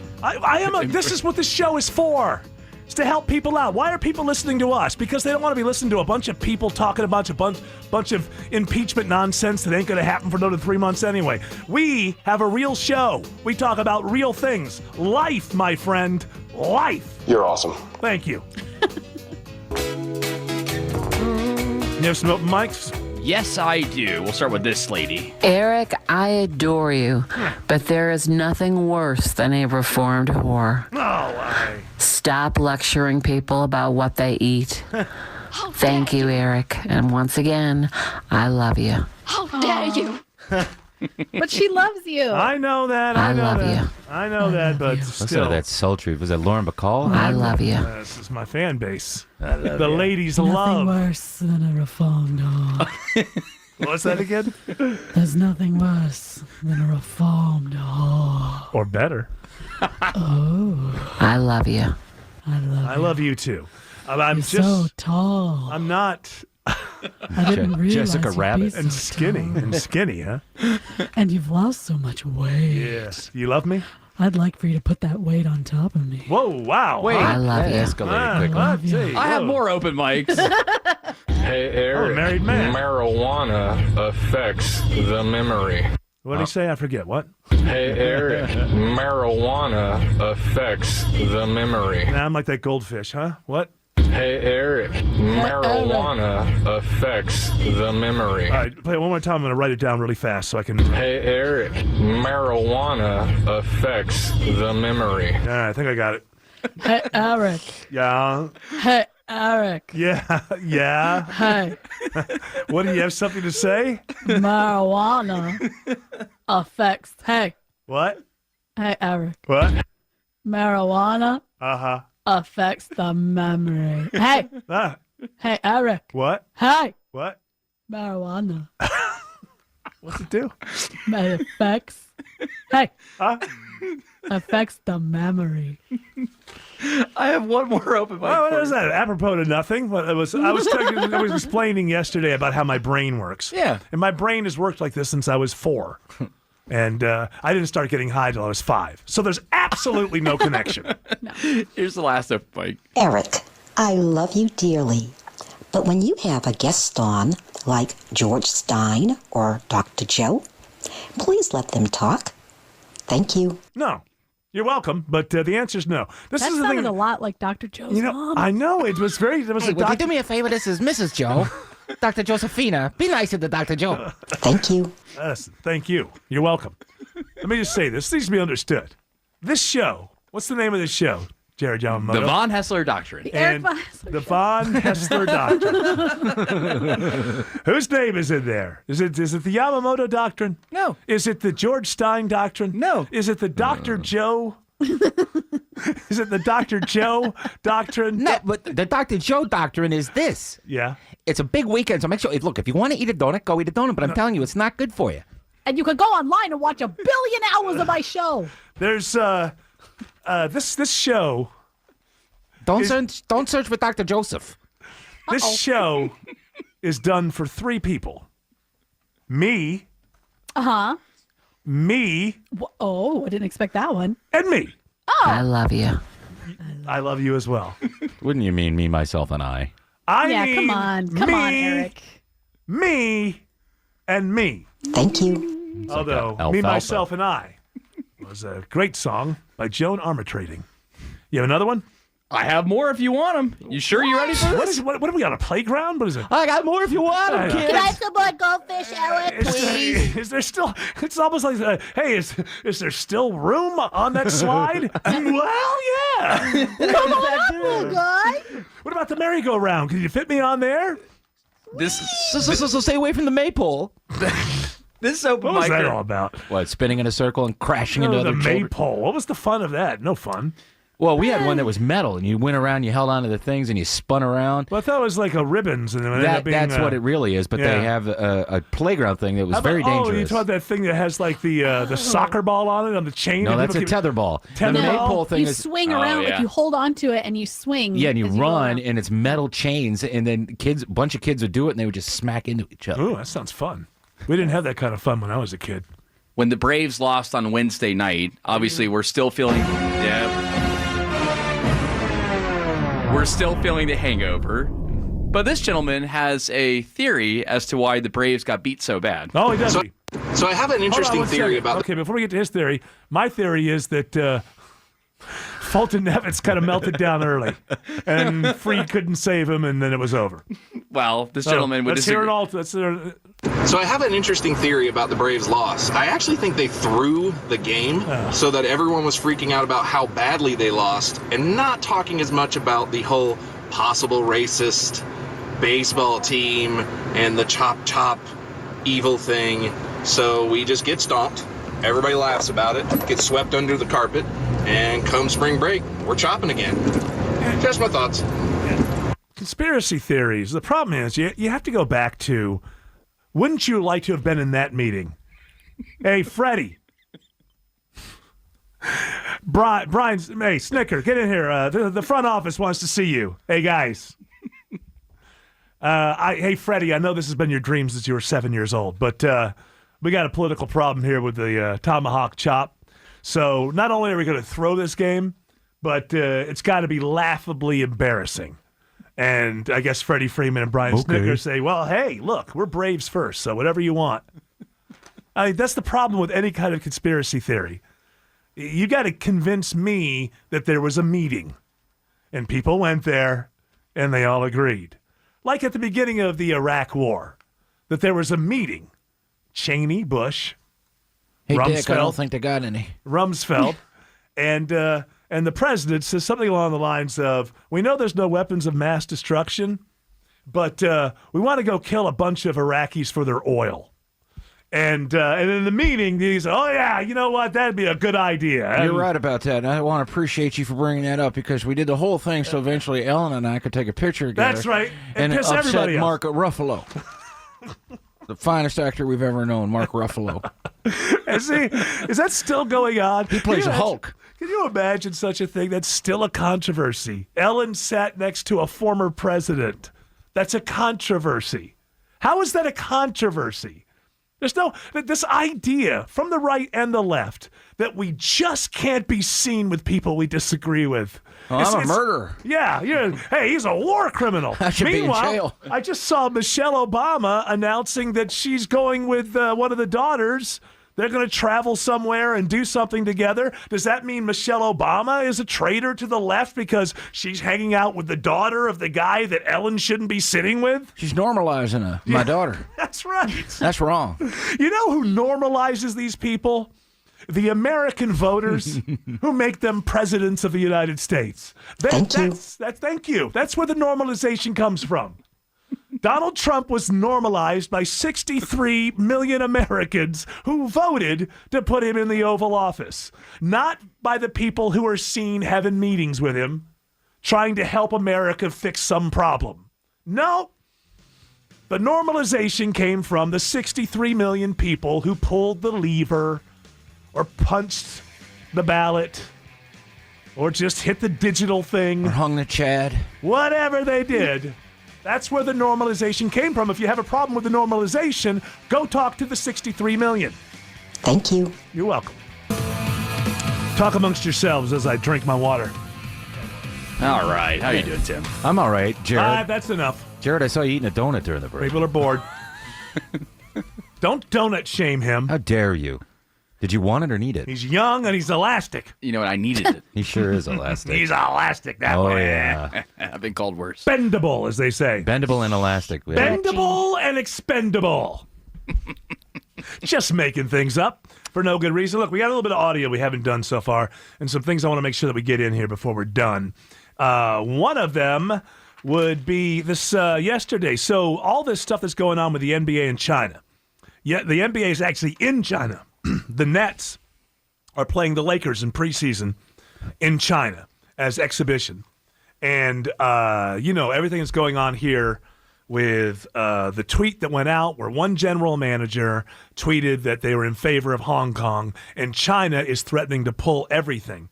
So there was a question. I think it's James Harden and Russell Westbrook. That's right. Are in front of the press in China. A question is asked. I got to give it to this CNN reporter. She asked the question, and then the NBA handler, you'll hear the NBA handler jump in because Westbrook and Harden don't say a word. Do you have this? I'm pulling it up right now. Here we go. The NBA has always been a league that prides itself on its player and its coaches being able to speak out openly about political and societal affairs. I just wonder, after the events of this week and the fallout we've seen, whether you would both feel differently about speaking out in that way in future. Excuse me, we're taking basketball questions only. It's a legitimate question. This is an event that's happened this week during the NBA. An answer, we're taking basketball. This particular question has not been answered. James. Any other questions? Unbelievable. This is the league that has something to say about social justice in this country all the time. Again, in Hong Kong, we are not talking about people who are rising up fighting for their freedom. We are talking about people who have been free their whole lives who are fighting to not lose their freedom. And no one in the NBA has an opinion on that. However, Klay Thompson due to make about $80 million from the Chinese market over 10 years. LeBron James, more than that, perhaps $500 million. Chinese citizens on television watch more NBA games. There are more Chinese citizens watching NBA games than American citizens watching NBA games. This is a very interesting thing. LeBron James hasn't had a word to say. That's LeBron. Did you see my I Can't Breathe t-shirt? But he's got nothing to say. I guess everybody in Hong Kong that's protesting against authoritarianism can breathe, right? Because LeBron hasn't said anything, so I'm assuming everybody in Hong Kong can breathe, because I know LeBron's better than that. He's not allowing people to be run over, and their rights trampled upon just because he's due to get, I don't know, whatever X number of hundreds of millions of dollars from the Chinese. Not LeBron. He told me he's more than an athlete and that he cares. So I'm assuming he's more than a professional athlete. A professional athlete. Because professionals make money. And they're driven by that. The NBA's got to work this out. Because we're going to have another social justice thing here over the next year or two. And then when these people start talking, and the coaches and Popovich and Carr and all the rest of them, we're all going to say, hey, wait a minute. And who knows what will have happened in Hong Kong since then? What if there's a genuine Tiananmen Square in the next 2 months in Hong Kong? Is LeBron still silent? It's a good question that I wouldn't ask if LeBron wasn't always speaking about all these other issues. Why is LeBron silent? Because LeBron makes a lot of money in China. Why is the NBA silent about these human rights? I didn't know you were only in favor of African American rights in America. Sorry, LeBron. I took your point as you were in favor of human rights. Rights for all humans. Looking out for the oppressed. Not just one set of oppressed people on the globe. I didn't realize that. The NBA's got to work this out. It's okay not to necessarily work it out while you're in China. But that's not going to last very long. I mean, physically in China. There's a couple things, LeBron James. If you had been the biggest star in China, the way you've been in America, and you spoke out against the Chinese president in exactly the same tone and terms as you've spoken out against the American president, you wouldn't be in jail. I'm not here to say you would be in jail. You'd be in a labor camp for 15 years. And anybody who had a question would be treated just like that CNN reporter was treated yesterday. No questions, no nothing. Was that guy ever alive even? No. Move on. Move on. Here's another thing, LeBron James. I know that LeBron is into popular culture, Star Wars. I've seen little things with him. There's no getting around this analogy. If the world was Star Wars, you are siding with the Empire against the rebel force. No two ways about it. And why are you doing that, LeBron? Because the Empire is paying you hundreds of millions of dollars. What does the left always say in this country? Silence equals death. Hey, people, when it comes to Hong Kong, that's absolutely true. Because China's not going to sit around and put up with this for very long. There's going to be a day of reckoning. And guess what? The guys with the guns and the tanks are going to win. Is anybody going to ask LeBron what he thinks about that? Can't stay silent forever. All right, we're done. We're going to go over to our Podcast 30. How can people join us? 2 places, Eric. They can go to the Von Haessler Doctrine Facebook page or the WSB Radio Facebook page. There's a little red box on either of those pages. All you do is tap it or click it, and you can see into the studio and see all of us. Hey, LeBron, you know why they're all wearing those gas masks? Because they can't breathe. All right. We're going to come back and do this again on Monday morning. You're all invited to join us, but until then, continue on the journey.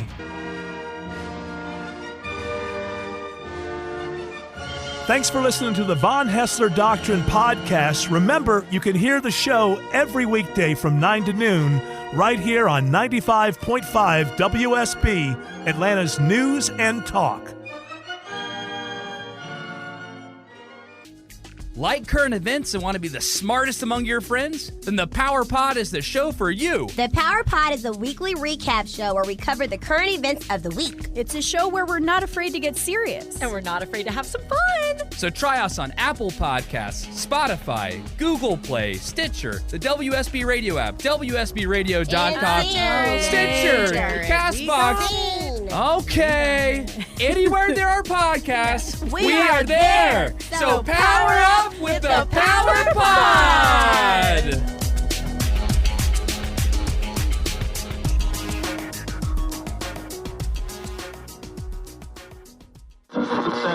Have to cut it out. All right, welcome to Podcast 30.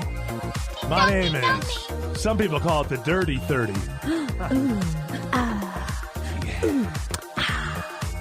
I'm Eric Von Haessler. You might know me from the Von Haessler Doctrine. Joined by my Doctrinaires, Tim Andrews. Hey. Jared Yamamoto. Excuse me. Autumn Fisher. Sorry. Sorry. Came Farts out are of my funny. boobs. That came out of your boobs? That's why there were two of them for me. God, if I ever met a woman like that, I would run. Sometimes air gets trapped in there. Leave me alone. Sorry, I have very gassy boobs. Oh, my boobs are so gassy today. I shouldn't have had all that cream cheese. Again? I love you. Give me the I wish I had a voice like that. I love you. It's ruined. It's all fart jokes this podcast Thursday. It's fart Thursday. Friday. Thursday? Friday, I meant. Podcast Thursday. I like this. Vodcast Thursday. I was getting to Fart Friday on the podcast 30. Not the podcast Hang on, I'm Thursday. writing a synopsis of something. You need to write that one. Well, let's work on it together. Yeah, why don't we do We're that? an open Let's book. brainstorm it. Yeah. Okay. Hey, Tim Andrews here. Why don't we play it? Hey, shut up. There you go. We never played this. I'm Tim Andrews. me falling off my chair tonight. We never played it. We have so many pieces of material. I forgot about that last part. I'm sad that you only played my thing once. Well, Greta's not really in You the don't news have a that deal. much. You need a better deal. And Look, it was I'll the help you. production was not that high. I'm sorry. Listen, I'm not. That was, I'm the talent. Ooh, you're the I'm not as talent. good as at the production. I mean, listen, that's not my. Well, up your game in the production. I tried. I got did an pretty idea. well. Don't make a cake with your kids. Make quick cupcakes. Put them in the other room and learn the production. But seriously, how was? I mean, it wasn't was that funny. bad. It was. Yeah. It would you. I will tell you. I thought it was too long. Yes, I know. And not what she I thought it was a little bit needed to be a little more focused, presenting exactly what it is, how it is, and it could have moved with a little more rhythm. Okay. But I liked it. Like the one I did. And then Shut up, Tim. like the one that Tim has been doing this for a very long time, and he's a man. Which means he gets first dibs. See, I'm look, just you're even kidding. wearing me on your shirt right now. Yeah. Autumn, take no notice of these men. Don't tell them. Oh, look there. I'm right there, though. I'm There's on the shirt too. There's You're the on old the bottom. cockhead right there. The cockhead. Oh, Oh, yeah. I'm into that. You know, your Yeah. boss, You like Power bottom. your number one boss, Pete Spriggs. Do it differently. Pete, Yes. Sips Pete Spriggs took offense to Faster, harder. Wait a minute. Hold on. 1 second. I'm confused. What are you I saying? don't know. Nick Shut walks in, starts talking. Just shut up. No, Would but you he just said shut he up? mentioned my cockhat, so I'm going to talk Yeah, about it. he's talking about his cockhat. No? Yeah, my cockhat. Now, you be a gentle lady and allow the gentleman to speak of his she's cockhat. like- I like it when she cuts her nails. I'm cutting my nails. I'm cutting my cute. Pete was offended because the Bulldogs are playing the Gamecocks, I believe. Is that correct? That's right. Mm-hmm. So my hat offended. I said, Pete, I wear this hat a lot. Yeah, you do. What is it for? What is it? It's got a big rooster on it. It says cock. Yeah, it's just a way to be a It's little just bit a way to risque be a in it. little risque in 2019 and lose your job when a new person says, Oh. I was offended, calls HR. Yeah. Are you going to deliver yourself? Yes. Nicholas is too much cheek in that hat. Yeah. It's a cheeky hat, isn't Cheeky. it? Cheeky cockhat. What is it for, though? Just looks good. I like it. No, I mean, it's for a rooster, isn't it? I mean, this company, Gorins, they have a bunch of animals on hats. Like, for instance, there's a panther and it says black. Oh, there's a bird and it says hi. What's a beaver say? Ruin. Yeah, that's true. Why would that play? Why did that even get? Was there some sort of beaver massacre up there on 85? Beaver Why was it called Ruin? Beaver Ruin? What? It's a weird name. No, the beavers built a big old dam and ruined the waterways or something. Is that what happened? I don't know. I thought that's where You made old that up. prostitutes Made that up, retired. you cockhat. You know about making Shut stuff up, up. you cockhat. Oh, my cockhat. Tim, I acknowledge your joke. My theory is that that's where old prostitutes go to retire. I'll be on Beaver Ruin Road. Oh, okay. I actually have the answer here. Whoa. Yeah, how about that? Oh, Derek, Jerry Yamamoto at the fact desk. Yes. Yeah, so it's... He's at the Beaver desk. It's named for a nearby creek, the Beaver Creek. Yeah. And there was actually a man... You know, I'll tell you what. I I spent a weekend one afternoon in Beaver Creek. Yes. It says there was a Cherokee man named Beaver, and he was called that because he... Come on. Come on. This is not real. What are you reading this from? He was called this is from the GPB. So he's called Little Beaver. He's called it. Oh, he was chop called. on. Chop on with that. No, no. He was This called is the why we call Beaver the Gwinnett because, Beavers. because he was the beaver toter. He carried the dead I beavers. towed all the beavers. The back dead to beavers the when they village. touch them. Listen, There were a lot of people who toted beaver pelts.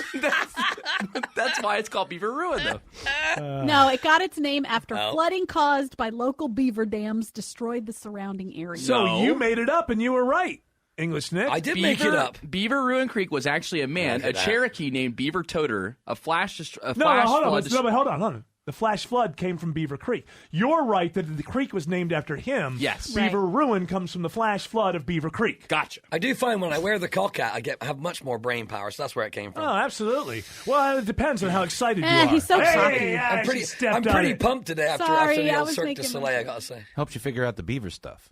You know, I tell us Yeah. to stop talking all over each other, but I don't think there's any hope. Hey, I waited for my turn. Did you? I did. Was it a good joke? I missed it. I don't know. I missed it. You'll have to ask God. Was it a good joke? I think. What about movie am I thinking of? Was it a good joke? This is a good joke. It's a Wonderful Life. Was it No. a good wedding? Scandal. What part of that? She says it's when she looks at he's already looking for the money, Yeah. and then he missed the wedding, and then she looks at his finger and he's got the thing. And No. she What are you says talking something like, I don't know. I'm Already right. missed he's Just make missing it the up. money, and there's a wedding. The wedding. No, the wedding's already over. He missed it. Billy missed the wedding. Oh. No. Was it a good ceremony? He missed the ceremony for the brother. Yes. That's what it That's was, not different. the wedding. You know, I've still never seen that movie. Well, that's your problem, I cockhat. gotta see it. You old cockhat. I'm gonna watch it with the hat on. Oh, Nick, Why- you will absolutely. Why don't you know love what it. this year? Why don't I do in my basement? Yeah. A nude screening. Yeah. Why don't I have people hats over? only screening. I have Yeah. people over, and you're allowed to bring your girlfriends if they shut the F up all yeah. the way through the movie. Jared. You Oh, sure did you you can do serve that? alcohol for Nick's Are we girlfriend? going to watch a Disney movie? Because my girlfriend likes those kind of movies. That's what I'm saying. Maybe you can open with when you just go to We the gotta, movies. we gotta. Your girlfriend is too beautiful and too bright Oh, tall to too. be small-minded. We've got to turn her into. We got to turn her into more of an intellectual. She has to start liking really good movies. Yeah, she has she'll to be leave. into. She'll leave Jared. Yeah, that's true. We're setting her up. We're setting just him up kidding. for Hey, failure. yeah. I'll have her Sometimes over. she- There needs to be depth. Hey, wait a second. What about the person you were with Hang on. last I'll night? have her over for a David Lynch movie marathon anytime, Tina. I realized this was something I forgot to say today. I have a new thing. Brushing past that, Jared. I'll go back to it. But I realized yesterday, I was talking earlier about my Google Earth nostalgia, where I have memories and I go on Google Earth and get right to the parking lot where it happened in 1969. Or yeah, it's great. It's fun. my Lord. Everything's mapped on Earth. So any memory that you have, you can go to like find that playground or whatever. And it's just like it's a fun thing. And I was thinking about being 5 years old in Asheville, Ohio in 1969 and early 1970. Losing your virginity? No. Oh. I was 5. So 1969, 1970, and how I saw the world and what the world looked like to me at that time. Yeah. And I put together Because, I'm a huge David Lynch fan. Yeah. And I've always said, I'm not condescending about David Lynch. I don't say you either get it or you don't. I don't think that's it. You either like it or you don't. And I love it. And I realized, thinking of all these memories and how that is how I saw the world. That the way that he shows the world. Because he's in dreamscape. Is the way that I saw. Yeah, I was a real kind of dreamy, that is how I saw the world in shadows and light when I was 5, 6, 7 years old. And it just kind of dawned on me, like, hey, that's why I like David Lynch. Well, you brought up David Lynch for what reason? Because you were saying she needs to watch better movies. One question before we get to this whole thing. Yeah, show her Eraserhead. Real you quick, want her to leave. real quick. When you were kids and you went to the movies here in the 70s, yeah, and you were going to see a feature, was there a short movie before the feature? That was after my no, that was like the 40s and because 50s. I remember going to see Disney movies. And at drive-in so theaters. Like Snow White, let's say we went to see Snow White. Yeah, I saw that. First movie we ever took my little brother to. Mm-hmm. Before it, there was a live action kind of like animals in the wild thing. Yeah. And I remember my brother. I was like sitting in this movie theater in Yeovil in Somerset. Like, throw a stone at it, Dad. Yeah. Turn it off. Turn it off. He was so scared of these animals and stuff. I know the ones that you're talking about. Yeah. Those Disney movies where they would do like voices that were like voiceovers kind of for the animals. Like Milo and Otis? No, is that what it's called? No. These were if you had the sound down, they looked like nature David documentaries. Attenborough. Yeah. But in reality, the fox would have a voice, but it was all voiceover. They didn't try to make it look like and then if you watch these things now, they're obviously like knocking a squirrel down a mountain so they can go, oh woo, wow, like they're probably abusing animals all over the place to make them look wacky so you could have wacky voices. A squirrel lands Was on Milo and Otis the one about the dog and the cat, and then I think so, yeah. they have like a It live is. birth in the movie? But that's a full movie, though. Yeah, These were little Disney. Okay, I know. They would show them on not Wide World. What was the Wide World? What was the Disney thing? The World of Sunday night, that Disney show that was on Sunday night. Yeah, you'd see Walt World Disney. of Wonder. That's the one where Tinkerbell would be over the castle. Every Sunday night on ABC. Wonderful World of Disney. Homeward Bound was another one. But that's a full movie. That's a full movie. We know. And Homeward Bound, didn't they make the lips kind of look like they were moving? I don't know. No? Not in Homeward Bound. You just saw shots Sorry, of the I animals. was an adult when that came out. So I knew my the wife stunt took my cat kids. from that movie. You Thank knew you the- very much. You knew the stunt I cat. used to love the Benji. Excuse me? I've Hold seen on. a stunt cat in my day. Hold on. Hey, one thing at a time. one person. I'm going to punch you, cockhat. He started talking then. All right. Don't blame it on me. Who did you know? Some neighbors that I grew up with. They have a cat, and their cat was the stunt cat. What? In movies? How the They hell shot could that here? Somebody's domestic cat was the stunt Well, cat? I don't think it was a domestic You were cat, told but it a was their You cat. were told a fib. From and the believed it all. adults. Yeah, this is from the adults who told Elizabeth Warren she was Cherokee. You want to come in Maybe. and see the stunt cat, young girl? No, it's over here. It's right in the basement. You keep on Yeah. going. Yeah. She Yeah, likes to hide in the basement. She likes it when it's dark and the door's locked. Just like when your old dog gets taken away from your parents, it's going to a nice farm where she can go run and be free. No, and I know have a about great- that, but my Cross parents the really Rainbow did that. Bridge. They really Yeah. did that? No, that was real. I mean, My they really parents did never- take it to a friend. A friend of ours had a farm, and a couple of my birds and fish and stuff. They all went there. My gerbil, my hamster, We got know free. where that went. The hamster had learned the gerbil lesson and would not follow. So the hamster, He sold a demise. I yeah, do the have hamster, memories. the hamster. I'm not going in there. My parents were just very. One day, the hamster got out, and my dad said, "Yeah, probably got ate by some neighborhood cat." Thanks, Dad. Thanks for that reassurance. Hey, jeez. Let's go to. I'm let's 8 go- years old. It's still 4 years until you leave me. I know the animal's dead. Let's go to the bar. We'll leave you in the car outside. Come on. Did I tell you about the cats in my neighborhood?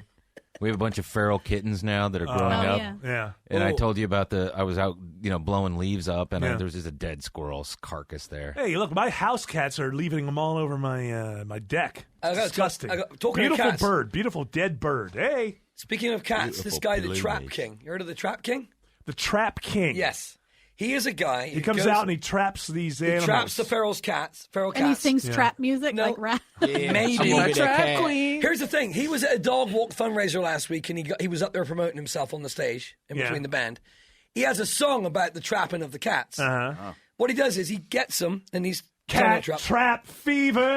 Not quite. Should have done that. Right. He takes them to the vet. He gets them fixed. He just lets them go back where they were. So he's helping the problem. Because they can't find homes for all of them. Yeah, we had a but friend he can stop in and breed Atlanta. them. No, Trap King. Yeah. We had a friend in Atlanta that Check did out the that. Trap Anytime she lived in The same friend that used to have stunt cats for the movies? No. I ain't no stunt cat. She was a crazy cat lady, and she would sort of befriend any cat in the neighborhood and take them to a vet that she knew, and they would take them to the bar, get them super drunk, and get them fixed, or spayed or neutered, and then just like they would live in the neighborhood. Really? I met the cat robotics lady out last week. Cat robotics? It's called cat robotics. So she saves Not cats. cat robotics. No, she I rescues, am a cat. She Meow. rescues cats, and then she trains some of them to do this little show. Little My cat cat show. does. My I've never kitty heard. does Yeah. a show. I bet it does. In the I'll litter bet box. it Yeah. does. With ping pong balls. Your husband says not as many shows as it used to. It's not as good as it used to be. Closed down, apparently. Oh, Tim, that's getting pretty ridiculous. Come on. Tim's back now. Come on. Thank you. She's not married to Nancy Pelosi. Yeah. It's not as good. Thank you. Wait a minute. Travis has something to say. God bless the United States. And Let's hear Travis again. It's not as good as it used to be. There you go. better, yeah. That's better. sounds nothing like him. It doesn't, but if we're going to do it, let's. It kind of does. Tiny. A little bit. More like him than the I Greg don't know. I impression. ignore him every time he's around. I have no idea. Travis? Why? He's a good guy. I don't know. I'm He afraid jokes? he's going to get me. I've never had a deep conversation with Travis. Oh, He's I've a never nice had. dude. I know. great Am guy. I saying he's not a nice guy? Why would you Would hate I him? have allowed? Eric, why would you hate Would I Travis? have allowed the daughter I never wanted to marry him if I didn't think he was a good guy? Allowed. It's got nothing to do with it. He didn't ask you for your permission. No, but you did. In so many words. Can I marry him, please? No. I found him to be a Okay. guy who didn't have a very good sense of humor, but he was a good guy. Oh. He's a little bit goofy. Serious. He's a little bit goofy. How could he not have a good He sense was of a humor and be little bit married to goofy. her? Honest question. That could be Two taken, ways to that could go. be taken a couple Yeah. ways. There's a couple ways to take that, Tim. Well, do you goof off and make jokes and do voices around him and the kids all the time? Yeah. Does he get annoyed by it or does he laugh? No, he likes it. There you go. Let's hear him being annoyed by it. He tries to participate. Yeah, that's what I'm saying. And he's not that funny. It's okay. Not everybody's funny. Some guys are very really smart. good when it comes to, the mysteries of a black hole. Wanna hear my Yeah, Charles? and reading a bunch of data that's come in from the Hubble telescope about the spectra of a distant black hole. Who does he do impressions of? When you say he tries to help out. I think he's got a mean Ronald Reagan. The bombing starts in 5 minutes. Mr. Gorbachev. I've outlawed the Soviet Union and the bombing starts Tear in it 5 down. minutes. Tear down the wall. Come on, Mr. Gorbachev. Mr. Gorbachev, tear down the wall. And there's the Margaret Thatcher one, too. The lady is up for... Who? Want to hear my George H.W. Bush? The first one. Read my lips. No new taxes. So, How about you, Trump? No, I mean, but she said it dismissively. He plays along. He's not. He seems like he has a really good sense of humor. He laughed at me when I drove him up to the. Okay, well, what do you mean? A sense of It's humor. like my wife. She knows what's funny. She Yes. laughs at things that are funny. She gets Right. good jokes. But if she tries to join in, Okay. usually somebody ends up Well, he didn't do crying that. because they just think she's serious. Well, that's not just- exactly, but it's No, but the same vein. no, my wife's not goofy. She just thinks she's being funny, and she doesn't have that sense of humor. Travis is goofy and he's fun and Yeah. he's silly with the kids. Yeah, he's like Tom Hanks and Big. He's a good But I would say that my comedy muscle is stronger than his. Wow. It is. So you're a top. You're a comedy Hell top. yeah. You're a comedy top. I'm a comedy top, He's but a a comedy sexy top. bottom. She's a comedy top. Yeah, worship me. I'm a sexy bottom. The top, Son of a the toppermost of the oven. I don't understand that clip. It's just like a sound and then a beep. No, because it's too short. It's What's he the saying? longer Stop playing it. one is when he's play the longer one Trump saying. without Lisa! Lisa! Oh, God, I love you, Lisa. And if she doesn't win, Lisa, we've got an insurance policy, Lisa. We'll get that son of a bitch out. Yeah, Lisa. Lisa. Hey, so those two, Elisa He's and having a her, laugh, isn't he? she was We should- having. yeah, they we were should having play an the- affair. They were agents in the FBI. They were having an affair, And the text between them shows that they would do lovey-dovey text back and forth. And then in one of the famous texts, they say, we got to make sure this guy doesn't become president. Oh, and at okay. one point, one of them, Lisa, I don't remember if it was Lisa him or Page. her. Lisa Page says, well, we have an insurance policy for that. Yeah, that must have been so embarrassing for them. Well, it's also not a good idea for FBI agents talking about how somebody shouldn't No. be elected president of the United States. No, I get it. That's a little more but embarrassing. Still, no, I get it. But also, I don't feel think- like that's a professional I feel like these embarrassment. people can't be embarrassed. Does She's Comey right. look embarrassed? That Peter Strzok doesn't know what a weirdo he is. When he showed up for the hearing, Comey does the same thing where they try to talk like they're, I don't know, who's that famous FBI guy? Elliot Ness or something. Yeah. You know, like, and we're this and we're that. And then you just Untouchables. you look at them and then you're just like, no, you're not. No, you're not. There's and no they have no humanity, idea. They have no right? idea how. No, they think that they're above it all. Well, that's but what I they're mean. not. They're not showing any side of themselves that reflects what's happening in their lives and why they're there. Well, they're also right? they're not being truthful about the fact that they really did try to keep this guy from becoming president, and it's against the That's Constitution. what I'm saying. It's not you have to react as human beings. Well, no one's going to say I'm guilty, put me in jail. No, but you could come to What is she some talking sort of about? contrition. She always know, puts she's a all of her. woman. Don't you wish? That's Come right. on. Guys, that joke. Listen, I don't mind You don't that like that peppered in. joke? It's too much. Who says You don't it's think a joke? You think we've overdone it? You Yes. think we've overdone it? I really do. The hunter's moon is coming, Eric. That's You all. don't want to be. You don't. It's old now. Let's yeah, move I on agree. to something I agree. new. I agree. Do you want I me to live fire by him? that way. Do you want me to fire him? Because I will. No, I don't. You sure? 100%. I mean, 'cause if I don't it's- want that. What it's if I'm bet- speaking my truth? I'll stop speaking my truth. Oh, wow. Yeah, What's your okay, truth? all right, Silence hold on. me. No. Silence me. Otto, I'm sorry. I can't silence his truth. What's your truth? So I'm betwixt and between. That you don't like women speaking, and Yeah. that the joke That's- isn't a joke. It's real. Right. That's basically it. Right. All right, It then. comes I guess. all- Hey, listen. If I know it's coming from a real place, then okay. All But if humor. it's a joke that you're just going to do over and over, when I'm actually making a good point, and you're just going to stop me in my tracks. Well, Yeah, I but you're guess a woman. I guess your girlfriends. I guess your girlfriends would think it's a good point. Go ahead. Burning the Make shirt. a joke. Make Burning a joke the about shirt. me being a man. Go ahead. Oh, look at you. No, I Just don't cut. care. Just about cut me out right now. Yeah. That'll be the empowering thing to do.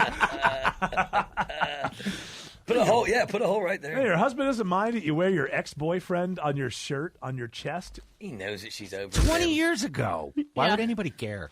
It wasn't 20. How long was A it? long time ago. But 17. A long time. Yeah, about that. Yeah, that's how old you are, Autumn.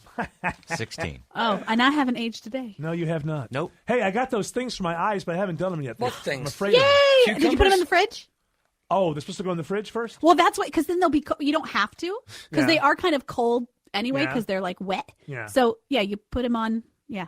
But so I got to do it over a weekend first because I'm always afraid with new things that there'll be some sort of reaction. It's and if okay. I do It's it right very before I go to- mild. you know, what's the mild No, now? you'll come in Monday with like No. big white circles. Or Yeah. something. It's not going to sting You don't want to or sty anything. again. Remember how It's long your not. sty It doesn't have lasted? salicylic acid in it or anything like 3 that. months. It's just some like moisturizing serum, and it's colder, so it Probably a reduces. bunch of crap doesn't work, but It's really nice. I'm I'll telling give it you. a Hold on, is it shot. working for you or not?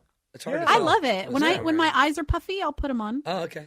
Yeah. So do I was doing them the wrong way for a long time. The skinnier, like they look like a bean. they look like a little half moon almost. Yeah, but like half moon is tapered on Quarter. the ends. Quarter moon. But I'm saying like a lima Crescent. bean. Crescent. The smaller side of the lima bean goes here up by your tear duct. The And smaller. the bigger side, the tip. bigger, fatter side goes here because you have more wrinkles and you have more fine lines back I here where don't you care smile. about the wrinkles. You No, know, I'm just someone- letting you know that's I what's was happening. when I was at that wedding a You're few months welcome ago. for this advice. Yeah, thanks. Jerk. Like, Well, it did- yeah, I don't care. Anyway, I was at a No, wedding. Hold on. First of all, why bother, right? Why First bother? of all, that was not. We move on in the conversation. Of course. I was going to say You were at the wedding that I was at that wedding in Baltimore. where Greg and Oldham showed up together as a couple. Well, thank you for the backfill of the story. I Make appreciate sure that. people know that. Now I feel like I'm all ready to go to march We on. had a buffet. So You didn't like at the the shirt. dinner, they- shut up. The dinner the night before. Yeah, ice One cream. of my in-laws, my sisters-in-law, I was just, she goes, You know what? You have no wrinkles. Like you don't age. You have no wrinkles. What's wrong with her eyesight? I'm sitting there going, I'm an old bald guy. What the hell are you talking about? But I don't think I really do have wrinkles. You just really look like the you need eye to be thing, kissed. but you don't have wrinkles. I don't have wrinkles. Like the wrinkle. You got the frown marks. Everybody has those. Yeah. Well, when you're around. Oh yeah. That's the cock hat makes it. Now, do you want to have a thing? Hey guys, all right with the cock hat. No, I don't. The joke is old. I like my cock hat. In fact, I love my cock hat. I'm never going to start you telling jokes about the cock hat. You guys are the worst. Oh, hey, we didn't play that audio. You're my worst friends. Oh, we're your only friends. Oh, we're your friends. What friends? True. Name your friends in Maryland. You've only lived there 5 years. Ashley. Susan. I never see Ashley. Yeah. Is Ashley? Shantae. Is Ashley in the room with you right now? Yeah. Hold on. Ashley, Shantae, Tiffany. You're just making up stripper names. Diamond. Well, she gets off work around the time the strip club opens. Maybe that's where she's going. Hey, kids are making good friends. She's the den mother. Every strip Come club on in, honey. Yeah. I retired 30 years ago. I'm the Wrangler, though. 10% off the top. That's right. Before you go home. I also do the books for the old man. But no, they don't compare to my friends at home. They're acquaintances. They're my family friends. They're acquaintances, right? Yeah. These are people you know because of your kids, because that happens. Mm-hmm. You know, your kid likes another kid, and then you're stuck with the parents. Yeah. Kind of thing. Yeah. Are you stuck with them, or do you really like cool. them? Some of my best friends for so long in Atlanta. That's how we became friends. Mm-hmm. Is because the kids got along. Chidlins. Well, that's the worst when your kids are getting along with someone and then you really hate don't the like parents. the parents. Oh no, I won't have that. Yeah. I just take my kid and I say that kid over there, he's not your friend anymore. Yeah. Why? Ask me later. I won't have that. He's not a good kid. His parents are Democrats. I think he's going to grow up to become a rapist one day. Well, that's what happened with that neighbor, not the downstairs neighbor in Laurel, but that one across the way that, like, my kids loved hanging out with the kids. Yeah. But they were nutso cuckoo. Yeah, Remember the ones that were like, I need a ride places and stuff. Yeah. Can I borrow a kiddie seat or something?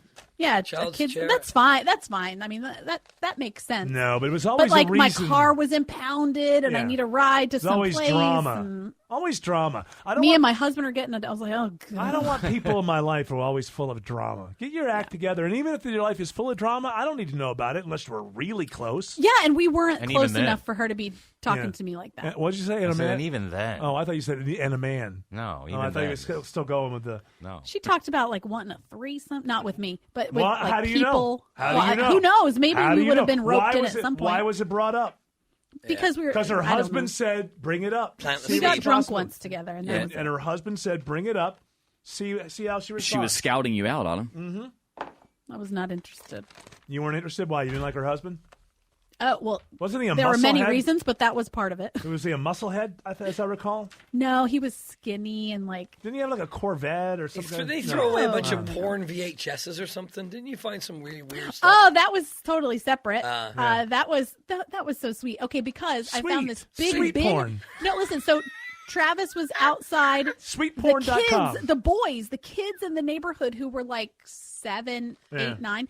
They warned him like, "There's a box of bad videos back there, just so you know." You know what I mean? Like, look out. They It'll told get Travis? you. Yeah, they told that to Travis, and then Travis told me. I was like, zoop, I had to go check that out immediately. And what was But it? it was just so cute because they were like worried about it. I mean, if that was me and I was that age and I found a box of porn, I'd be like, how do I hide this so I can find it later? At 7? I Sure. went at 7. Listen, I went through, puberty pretty early. Yeah, So I was, my brain was ready. Wow. I don't need to know any more about that. But what kind of magazines were they? Were they porn? I wrote like porn shop porn or like 7-Eleven porn? No, porn shop. Like it had videos. Oh, they were videos. Yeah, magazines. Yeah. Well, if you tell us the names, be careful. I know. I don't know if I still have them. I have to look. I came across a bunch of lesbian porn in a dumpster once. Really? That's where it belongs. Oh, I have it. Well, you got to be careful. Chop suey gooey. Ew. That's about as close as you can get. Ow! Well, I would imagine. Who gets turned on by that? I would imagine there's some Oriental kind of flavor. Of course. Yeah. Asian. Objects are Oriental. Oh, Carpets this one. are This one's Oriental. pretty People are tasty. Asian. I was talking about the objects in the video. Oh, the video. And That's a dresser Norse and stuff. rug. Yeah, the rug, the carpet. Afrocentric tattooed blacks. They're very specific. First of all, why do you have to put blacks on there? Just Afrocentric tattoos? No, Zimbabweans are white. Yeah, you don't want like South American white lady. South African, sorry. There was a Magic Johnson book peppered in for good measure. What? Spanish I won't touch that one. sluts. Wow, this guy was really into ethnicity. Very specific. Everything is like, okay, chop suey gooey. Yep. Travel around the world with your porn. Latvian ladies. Black girls that ride white horses. I can't say the rest. Stuff. Ukrainian undies. Filthy rich. Let me just tell you something about this. Whoever this guy was. Very well he's read. Very inclusive and very diverse. Yeah. I applaud him. Filipino ditch women. Yeah. Ex-wives of construction workers, part 7. And then the clerk says the leprechauns are lost right there. Lusty leprechauns. Yeah, dumped her. It's I always dumped her after me while I Lucky was Charms. working. Oh, this one's called Blackballed. That's pretty straight. That's a good wordplay. Wow. Spontaneous combustion. My favorite, and I won't say it here, but it's pretty obvious. My favorite one based on a real movie is the porno for Gladiator. Oh, yeah. Just literally. There's one that's called, literally. there's a Titanic one. Listen, trust me. Yes. There's a Titanic one that I can't say the name of. Oh, I know. It's Anik. Yeah. Titanic. Yeah. And it is time for this week.